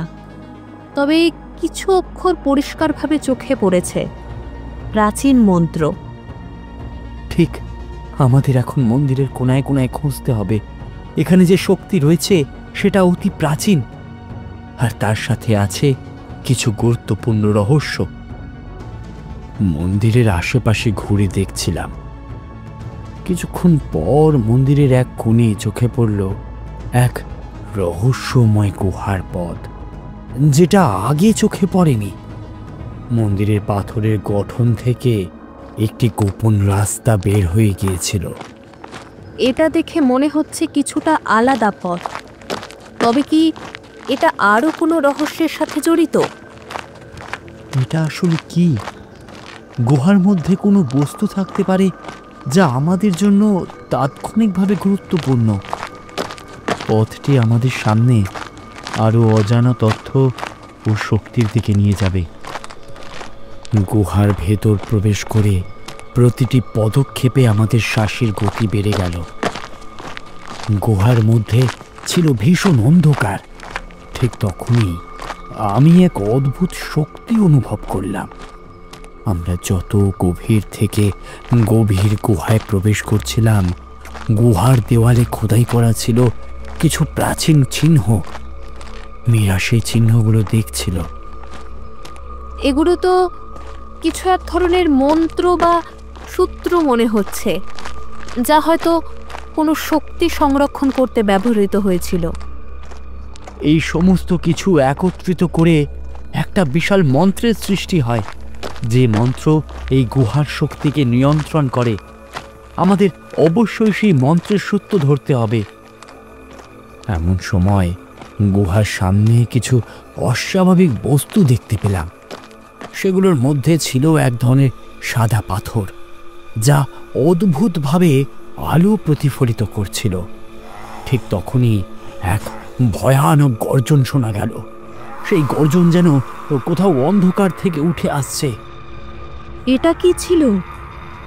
এটাই সম্ভবত গুহার আত্মা, যেটা কখনো আমাদের সামনে আসেনি। তারা এখানে একটি শক্তিশালী বস্তু বা শক্তি সংরক্ষণ করে রেখেছিল, আর সেটা এখন হয়তো জেগে উঠেছে। আমরা আরও কিছুটা এগিয়ে গেলাম। হঠাৎ গুহার অন্ধকারে আমাদের সামনে এলো এক বিশাল পাথরের স্তম্ভ।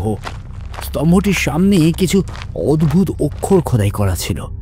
আমি ভেতরে প্রবেশ করলাম এবং অক্ষরগুলো পরখ করে দেখলাম। এটা সত্যি ভয়ানক, তবে আমাদের পথের একটা বড় সংকেত হতে পারে। আমরা কি করে এর অর্থ বুঝতে পারবো?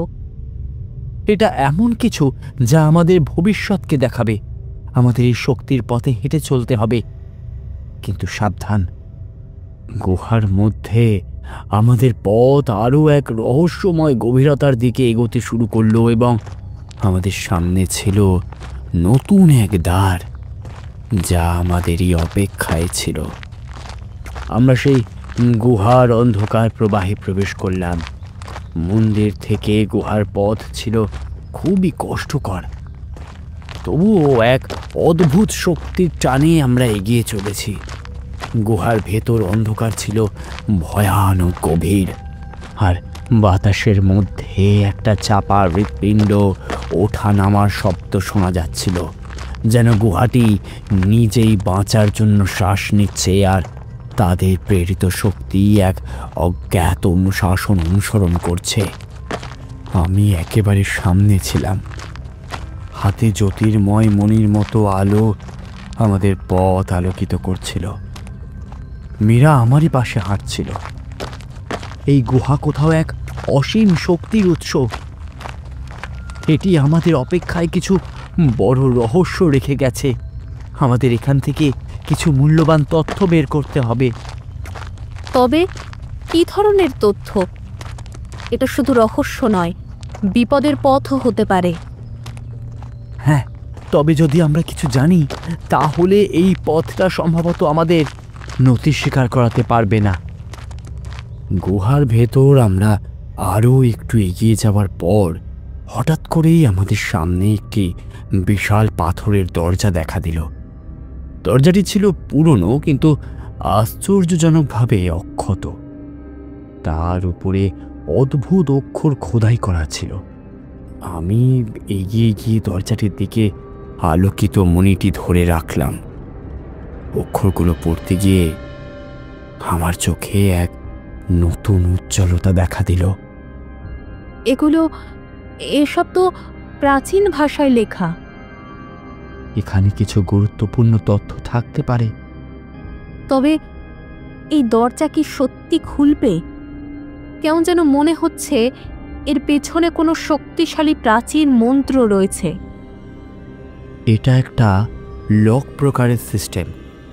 তবে যদি আমরা এই অক্ষরগুলোর বিশ্লেষণ করতে পারি তাহলে সম্ভবত আমরা দরজাটা খুলতে পারবো। আমাদের কাছে তুমি তো একমাত্র মন্ত্রজ্ঞ মীরা, তোমার কাছে তো এক ধরনের বিশেষ জ্ঞান আছে, আর তুমি প্রাচীন ভাষাও জানো। হ্যাঁ, তবে আমি কোনো কিছু ভুল করতে চাই না। আমাদের যদি মন্ত্রটি সঠিকভাবে ব্যবহার না হয় তাহলে সম্ভবত দরজাটা খুলবে না, কিংবা অন্য কিছু হতে পারে। আমি তার হাতে থাকা আলোটি আরও একটু এগিয়ে দিয়ে দরজার দিকে তাকালাম। কিছুক্ষণ চুপ থেকে মীরাকে বললাম, এটা আমাদেরকে একটা সুযোগ দিয়েছে। মন্ত্রটি উচ্চারণ করে এই গুহার গভীরে প্রবেশ করার সময় এসে গেছে মীরা। মীরা কিছুটা দোটানায় পড়ে, তার চোখে বিশাল অনিশ্চয়তা ফুটে উঠছিল। তবে সে শেষ পর্যন্ত এক দীর্ঘশ্বাস নিয়ে মন্ত্রটি করল উচ্চারণ। তার কণ্ঠে এক তীব্রতা ছিল, যেন প্রাচীন শক্তি জেগে উঠছে। মন্ত্রের প্রতিটি শব্দে যেন গুহার ভেতরের অন্ধকারকে কাঁপিয়ে তোলে। দরজার উপরের অক্ষরগুলো হালকা জ্বলে উঠল এবং তারপর এক চমকানোর মতো শব্দে দরজাটি খুলে গেল। দরজা খুলে যাবার সঙ্গে সঙ্গে আমরা এক বিস্ময়কর দৃশ্য দেখতে পেলাম। সামনে ছিল একটি বিশাল প্রাচীন কক্ষ, যার মধ্যে সোনালি আলো ধীরে ধীরে বিচ্ছুরিত হচ্ছিল। সেখানকার দেয়ালগুলো উজ্জ্বল গয়নার মতো চকচক করছিল, আর মেঝে ছিল সোনার রত্নে ভরা। আমরা ঘরের মধ্যে প্রবেশ করলাম, কিন্তু সেখানকার অবস্থা ছিল ভয়ানক। আলো ও রত্নের মাঝে এক অদ্ভুত শীতলতা ছিল। আমাদের চারপাশে কিছু জিনিস অদ্ভুতভাবে ঘটছিল। এক মুহূর্তে কক্ষের ভেতরে প্রাচীন মূর্তি ও ভাঙা পাথরের টুকরো থেকে এক ভয়ানক শীতল বাতাস বের হতে শুরু করলো। এটা কি? এটা নিশ্চয়ই কোনো বিপদের সংকেত।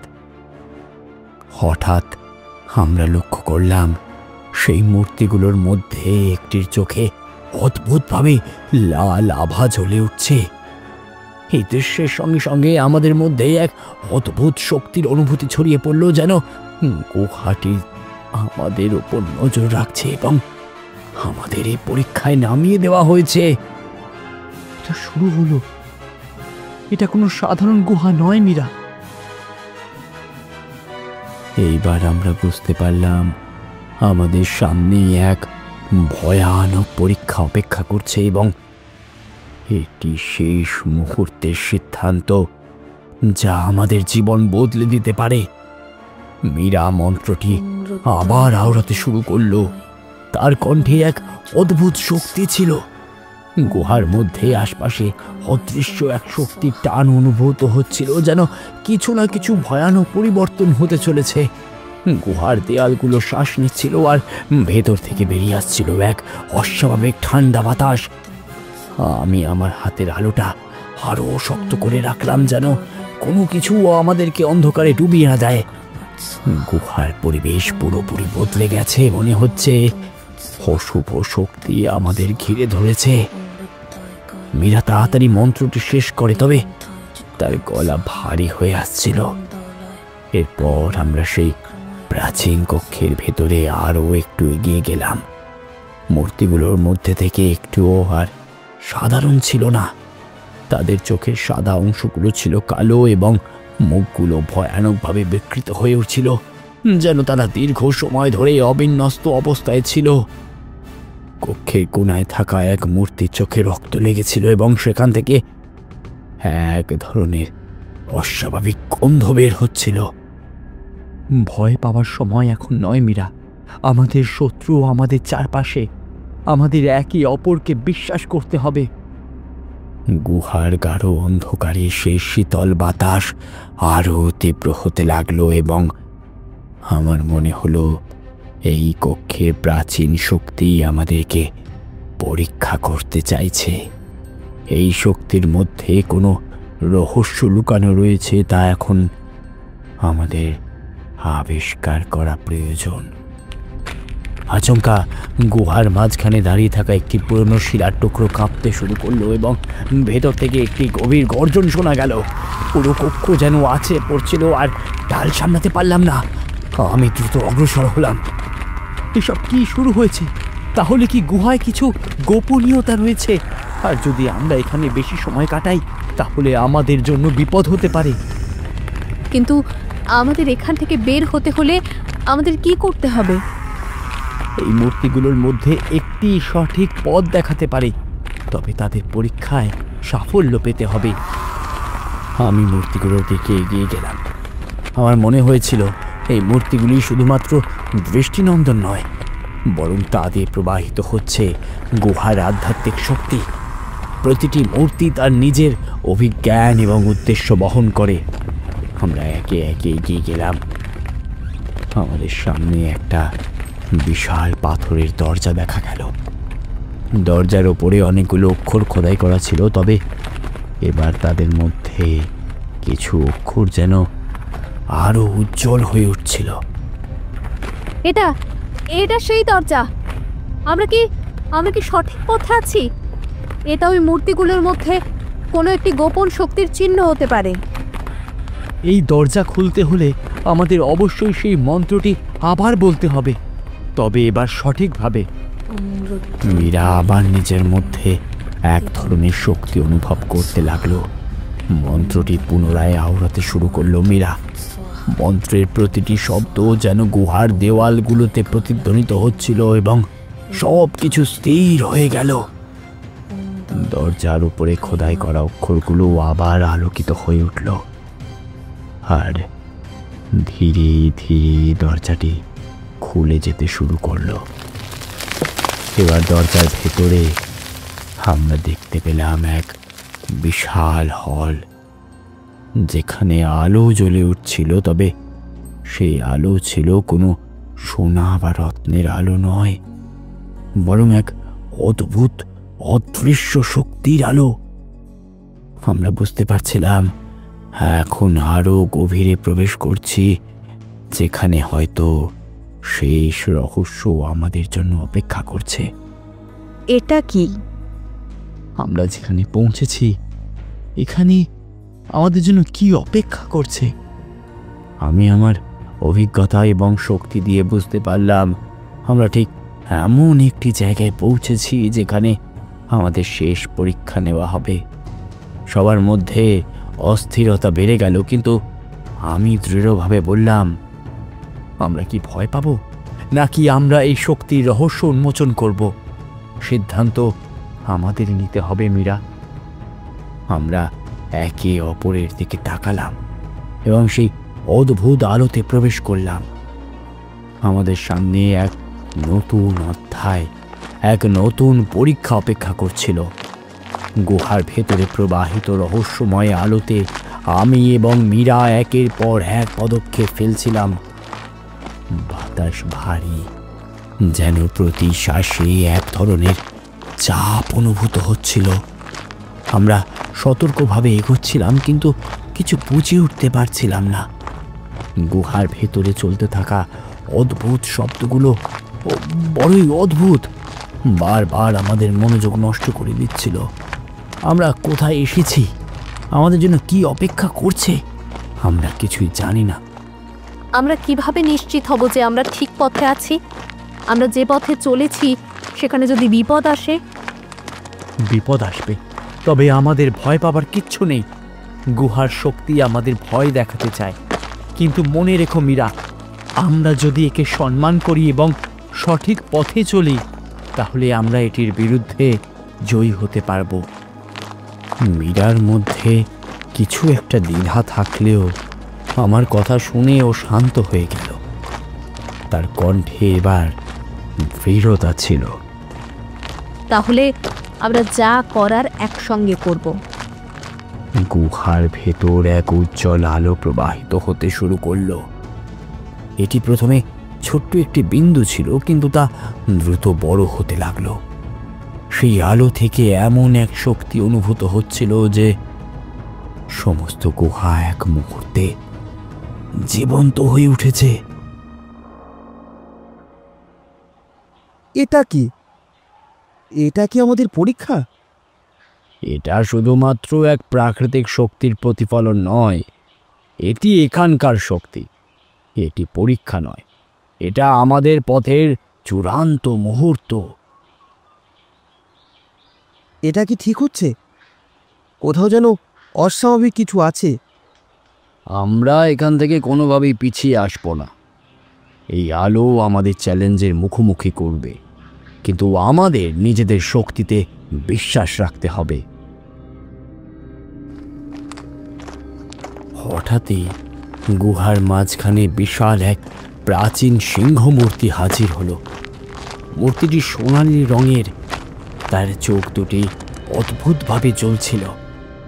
সিংহ মূর্তির কাছাকাছি গিয়ে আমি স্থির হয়ে দাঁড়িয়ে রইলাম, আমার চোখ মূর্তির চোখের দিকে। কিছু বুঝতে পারছিলাম না, তবে কোনো একটা অদৃশ্য শক্তি আমাকে টেনে নিচ্ছে। মীরার চাহনিতে ছিল জিজ্ঞাসা। সে বুঝতে পারছিল না কি ঘটছে। এটা কি সত্যি হতে চলেছে? আমি চোখ বন্ধ করে গভীর একটা শ্বাস নিলাম। মীরা মন্ত্র পড়া শুরু করলো। এরই মধ্যে গুহার দেয়াল থেকে এক ভয়ানক আওয়াজ উঠতে লাগলো। গুহা যেন একে অপরকে একত্রিত করতে চাইছিল। এই সিংহ মূর্তির মধ্যেই আমাদের পরীক্ষা লুকানো রয়েছে। এখানে একটি শক্তি রয়েছে, যে শক্তি আমাদের সমঝোতায় এনে একত্রিত করবে অথবা ভেঙে ফেলবে আমাদের। এই মুহূর্তে মূর্তিটির চোখে এক ভয়ানক সাদা আলোর প্রবাহ ঘটল, এবং সেই আলোর মধ্যে আমি দেখতে পেলাম এক পুরনো কিংবদন্তি, যা বহু বছর আগে আমি শুনেছিলাম। সেখানে বর্ণনা ছিল এক ভয়ানক আধ্যাত্মিক শক্তি যাতে মানুষের আত্মাকে শোষণ করে নেয়। কিন্তু আমি জানতাম শুধুমাত্র একত্রিতভাবে এবং সম্মিলিতভাবে কাজ করলে আমরা এই শক্তির মুখোমুখি হতে পারব। এটা আমাদের সংগ্রামের সময় মীরা। এটি একটি শক্তি যা আমাদের পরীক্ষা করবে। আমাদের একত্রিত হয়ে এই শক্তির বিরুদ্ধে লড়াই করতে হবে। আমরা কিভাবে এটি মোকাবিলা করতে পারবো? আমি আমার হাতে থাকা প্রাচীন তাবিজটি বের করে আনলাম। এটি একটি শক্তিশালী তাবিজ, যা আমি বহু বছর আগে আমার গুরুর থেকে পেয়েছিলাম। এই তাবিজটি আমাদের সাহায্য করবে, কিন্তু মনে রেখো, এটি শুধু তখনই কার্যকরী হবে যখন আমরা একে অপরকে পুরোপুরি বিশ্বাস করব এবং একত্রে কাজ করব। আমি মন্ত্র পড়তে থাকলাম এবং তাবিজের ওপর আমার শক্তি প্রবাহিত করলাম। একসময় গুহার ভিতরে আলো আরও তীব্র হয়ে উঠল এবং সিংহমূর্তিটি এক অদ্ভুত আওয়াজ করতে লাগলো। তবে আমরা আর ভয় পেলাম না। আমাদের মনে শক্তি এক হয়ে গেল এবং সেই শক্তি গুহার শক্তির সাথে লড়াই করতে শুরু করলো। একটি প্রচণ্ড ঝড় উঠল এবং গুহার মধ্যে এক নতুন শক্তির উপস্থিতি অনুভূত হলো। গুহার ভিতরে তীব্র আলো এবং এক অদ্ভুত রকমের সুর শুরু হয়েছিল। চারপাশে যেন কোনো অদৃশ্য শক্তি ঘুরছিল, যা বাতাসের ঝাপটায় থেকে যাচ্ছে। এটা আমাদের পরবর্তী পদক্ষেপ। কিন্তু এই শক্তি খুব বেশি ভয়ানক হবে না তো? তোমার ভয় পাওয়া ঠিক হবে না মীরা। ভয় আমাদের একত্রিত করতে পারে না। এই শক্তি কোনো সাধারণ শক্তি নয়। এটি পৃথিবী এবং আধ্যাত্মিক জগতের মধ্যে এক সেতু। আমাদের উচিত সেই সেতু পার হওয়া, কিন্তু আমাদের জন্য প্রথমে একে বুঝতে হবে। ঠিক তখনই গুহার এক কোণে একটি নতুন রকমের শক্তি অনুভূত হলো। এক প্রকার বাষ্পীয় আলোর ঝাঁকুনি চারপাশে ছড়িয়ে পড়ল। মীরা একটু পিছিয়ে গিয়ে বলল, এটা কি? তুমি জানো যে কোনো শক্তি যতই শক্তিশালী হোক না কেন, একবার ভাঙলে তা দুর্বল হয়ে পড়ে। আমরা যদি একে অপরকে বিশ্বাস করি এবং সম্মান করি, তবে কেউ আমাদের থামাতে পারবে না মীরা। এই গুহার শক্তি একটি পরীক্ষা মাত্র, আর এই পরীক্ষার মধ্যে আমরা যা অনুভব করব তা আমাদের জীবনের সবচেয়ে গুরুত্বপূর্ণ শিক্ষা হবে। আমাদের সামনে থাকা অদ্ভুত আলো ক্রমেই আরও তীব্র হয়ে উঠল। এটি যেন আমাদের সামনে একটি বিশাল আধ্যাত্মিক পর্দা তুলে দিয়েছে। এটাই আমাদের প্রথম পরীক্ষা। আমাদের একসাথে এই শক্তির মুখোমুখি হতে হবে। মনে রেখো, এটি শুধু এক গুহার শক্তি নয়, এটি একটি আধ্যাত্মিক শক্তি যা আমাদের আত্মাকে পরীক্ষা করে নেবে। সেই মুহূর্তে গুহার ভেতর থেকে একটি শব্দ বের হলো, যা আমাদের সবাইকে সজাগ করে দিল। এটি আমাদের পরবর্তী পদক্ষেপ। এটা আমাদের আত্মবিশ্বাসের পরীক্ষা। আমি আমার তাবিজটি আরো শক্তভাবে ধরলাম। গুহার ভেতরের আলো আরো তীব্র হয়ে উঠল। এবার আমরা জানতাম আমাদের সামনে যে শক্তি রয়েছে তা পৃথিবী এবং আধ্যাত্মিক জগতের সংযোগ। এটি শুধুমাত্র এক শক্তির প্রকাশ নয়, এটি আমাদের মধ্যে থাকা গভীর বিশ্বাস এবং আধ্যাত্মিক শক্তির মূল পরীক্ষা ছিল। এটি আমাদের শেষ পর্যায়ে। এখানে কিছু থাকবে যা আমাদের সামনে চ্যালেঞ্জ হিসেবে আসবে, কিন্তু আমরা একসাথে কাজ করলে কোনো কিছুই আমাদের হারাতে পারবে না। আর তখনই গুহার ভেতর থেকেই একটি বিশাল দানবীয় উপস্থিতি অনুভূত হলো। সেটি ছিল একটি প্রাচীন শক্তি, যা হয়তো শতাব্দী ধরে গুহার মধ্যে জমেছিল। একটি বিশাল শকুনের মতো অবয়ব ধীরে ধীরে গুহার দেওয়াল থেকে বের হতে শুরু করলো। আমি জানতাম এটি আমাদের কাছে কোনো অচেনা শক্তি নয়, এটি আমাদের পরীক্ষা, এবং আমরা যদি একসঙ্গে লড়াই করতে পারি তবে আমাদের জয় সুনিশ্চিত। আমরা একত্রে নিজেদের শক্তি এবং সাহস গুছিয়ে নিলাম এবং পরবর্তী পদক্ষেপে কি হবে সেটা তখন নির্ধারিত করলাম। আমরা জানি একসাথে থাকলে আমরা যে কোনো চ্যালেঞ্জের মোকাবিলা করতে পারবো। গুহার ভেতরে যা ঘটছিল তা যেন কোনো অন্যরকম বাস্তবতা। গুহার মধ্যের বাতাস আরো ঘন হয়ে উঠল এবং চারপাশে যেন অদৃশ্য শক্তির এক বিশাল চাপ সৃষ্টি হচ্ছিল। আমাদের সামনে যে শক্তি দাঁড়িয়েছিল তা ভয়াবহ এবং অপ্রতিরোধ্য।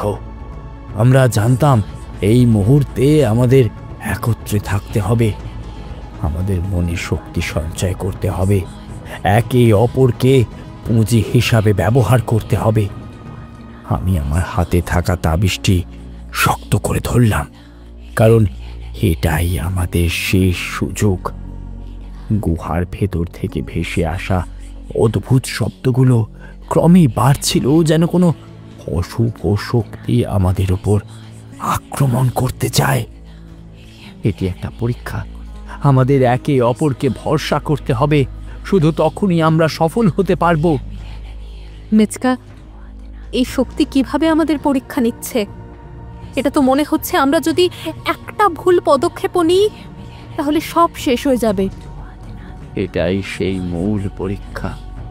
পৃথিবী এবং আধ্যাত্মিক জগতের মধ্যে যে শক্তি সংযোগ তৈরি হয়েছে তা আমাদের ভেতরের সবচেয়ে গভীর অনুভূতিগুলোকে উস্কে দেবে।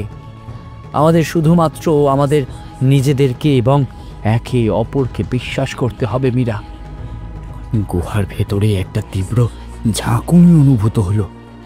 সামনে গুহার গায়ে অন্ধকারে এক বিশাল আকারের ছায়া প্রকট হতে শুরু করলো।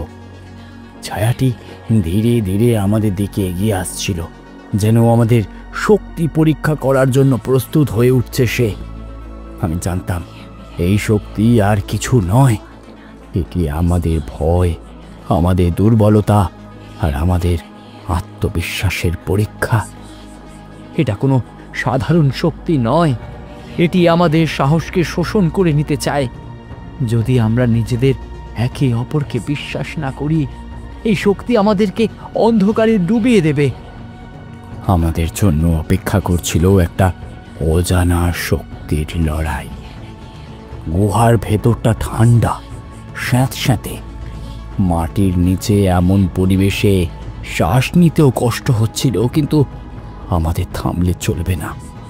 সামনে ঠিক গুহার সবচেয়ে অন্ধকার কোণে একটা ছায়া মূর্তি দাঁড়িয়েছিল। তার চোখ দুটি যেন আগুনের মতো জ্বলছিল।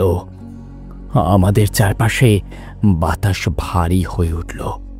মনে হচ্ছিল যেন কোনো অদৃশ্য শক্তি আমাদের শ্বাস রোধ করে দিতে চাইছে। আমি মীরার দিকে তাকালাম। ওর চোখে ভয় নেই, বরং আগুনের মতো জ্বলছে প্রতিজ্ঞার আলো। এই গুহাতেই সব শেষ হবে, আমাদের জন্য নয়, ওর জন্য। মীরা মাথা নাড়ল।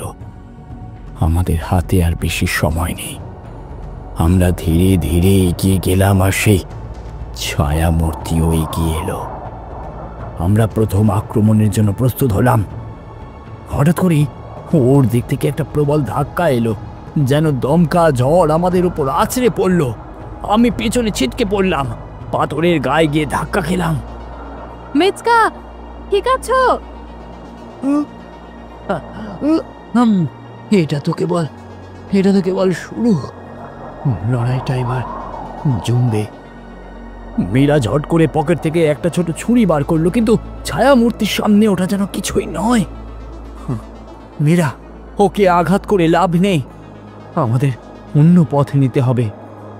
আমি দ্রুত আমার ব্যাগ থেকে সেই পুরনো পাণ্ডুলিপিটা বার করলাম, যেটা আমরা এই অভিযানে সময় পেয়েছিলাম। পৃষ্ঠাগুলোতে লেখা ছিল প্রাচীন মন্ত্র। প্রতিরোধ গড়ে তোলার জন্য আমরা তৈরি হলাম। অন্ধকারের শক্তি যখন তোমাকে গ্রাস করতে আসবে, তখন তোমাকে আলো হতে হবে। আমি চোখ বন্ধ করলাম, মনে মনে সেই মন্ত্র উচ্চারণ করলাম, যা আমি পুরনো বইয়ে পড়েছিলাম। অগ্নি, বায়ু, জল, ধরণী, তোমাদের শক্তি আমি আহ্বান করছি, অন্ধকারকে শেষ করো। হঠাৎ করে গুহার বাতাস বদলে গেল। চারপাশে একটা উজ্জ্বল আলো ছড়িয়ে পড়ল, আর ছায়া মূর্তির একটা বিকট গর্জন শোনা গেল। ওর ওপর যেন কোনো অদৃশ্য শক্তি কাজ করতে শুরু করেছে।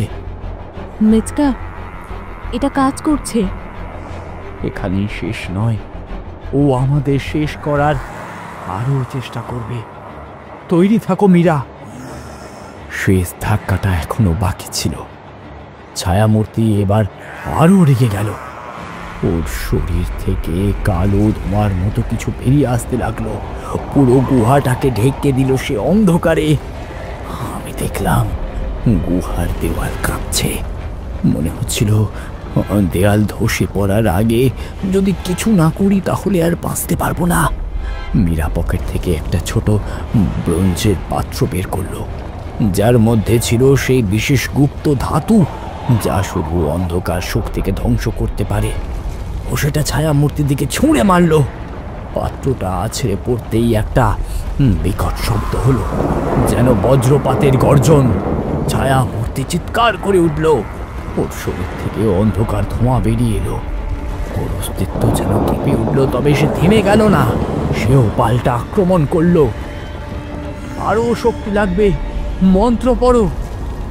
অন্ধকারের শেষ, আলো ফিরে আসুক।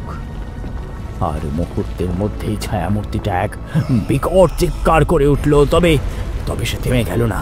সেও তার সব শক্তি দিয়ে পাল্টা আক্রমণ করলো, তবে আমিও দমে যাবার লোক নই। আমরা দুজন মিলে মন্ত্র পড়তে শুরু করলাম। আমাদের শক্তি আলোর রূপ নিয়ে আমাদের ঢাল হয়ে দাঁড়ালো। তবে অশুভ শক্তি কি এত সহজে হার মানতে চায়? তার শক্তি আমাদের হারিয়ে দিচ্ছিল বারবার, তবে আমরা মনের জোর হারাইনি। আমি আমার শক্তি দিয়ে আবারও আক্রমণ করলাম। সাথে গলে গেল, মাটির সাথে মিশে গেল। পুরো গুহাটা আলোতে ভরে উঠল, যেন শত শত প্রদীপ একসাথে জ্বলছে। আমি হাঁপাতে হাঁপাতে মাটিতে বসে পড়লাম। মীরাও ক্লান্ত হয়ে পড়ল পাশে। আমরা কয়েক মুহূর্ত নীরব থাকলাম। মেচকা, আমরা পারলাম। আমরা শুধু লড়িনি, আমরা ইতিহাস তৈরি করলাম। তবে সৌমিত্রকে বাঁচাতে পারলাম না, আর না তোমার মাকে। গুহার বাইরে তখন ভোরের আলো ফুটে উঠেছে। আমরা ধীরে ধীরে উঠে দাঁড়ালাম। এই দীর্ঘ লড়াই শেষ হলো। আমাদের মনে তখন প্রশান্তি, কিন্তু মনে হচ্ছিল এই জয় কেবল আমাদের নয়, মানবতার এক জয়। আমি আকাশের দিকে তাকিয়ে বললাম, অন্ধকার যতই শক্তিশালী হোক, আলো সব সময় বিজয়ী হয়।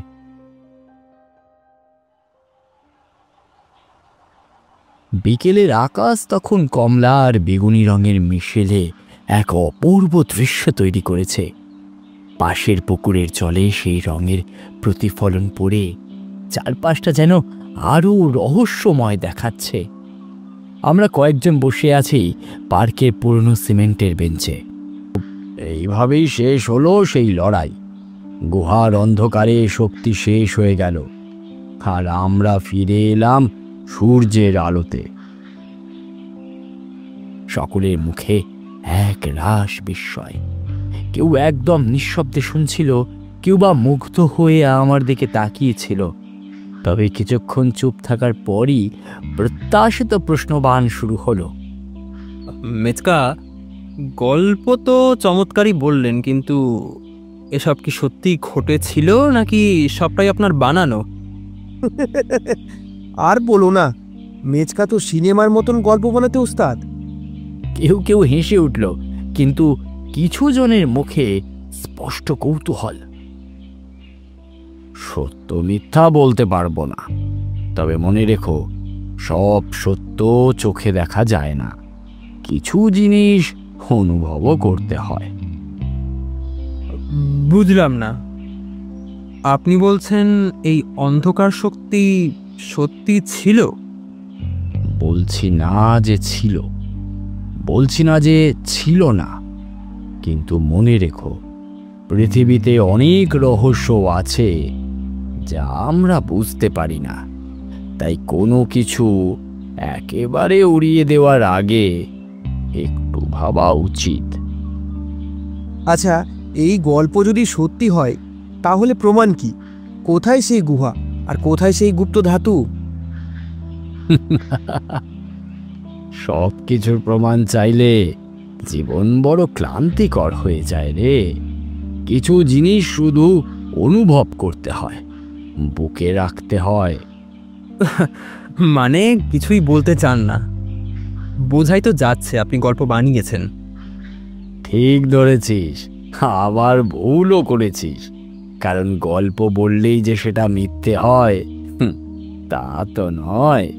পৃথিবীতে অনেক বড় বড় সত্য ইতিহাসের পাতায় লেখা থাকে না। এই কথায় সবাই একবার চুপ করে গেল।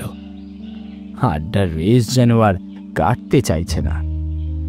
তাহলে মেচকা, আপনি কি বলতে চান যে অন্ধকারের শক্তি সত্যি আমাদের চারপাশে আছে?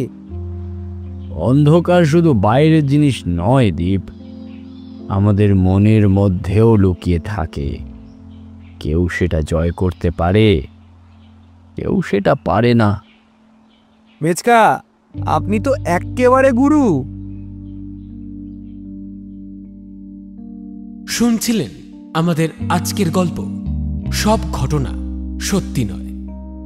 গল্পকার বিচিত্র বীর্য, মেজকার ভূমিকায় বাল্মীকি, বাচ্চু সার্নিক, মীরা দেবস্মিতা, বৃদ্ধা মৌমিতা, সৌমিত্র সায়ন, রবি বাস, গৌরব অঙ্কন। পর্ব পরিচালনা এবং গল্পের সূত্রধার আমি সায়ন। সমগ্র গল্পের আবহ সঙ্গীত এবং স্পেশাল এফেক্টসে সূর্য, পোস্টার ডিজাইনে মুরালি। আমরা অসংখ্য ধন্যবাদ জানাই গল্প লেখক বিচিত্র বীর্যকে আমাদের এই উদ্যোগে পাশে থাকার জন্য। কেমন লাগলো আমাদের আজকের গল্প জানান আমাদের কমেন্ট বক্সে। গল্পটি ভালো লেগে থাকলে লাইক এবং শেয়ার করতে ভুলবেন না। আমাদের গল্প নিয়মিত শুনতে হলে চ্যানেলটিকে সাবস্ক্রাইব করে রাখবেন। আবার একটি নতুন গল্প নিয়ে খুব শীঘ্রই হাজির হচ্ছি আমরা। ততক্ষণের জন্য বি সেফ, স্টে কানেক্টেড।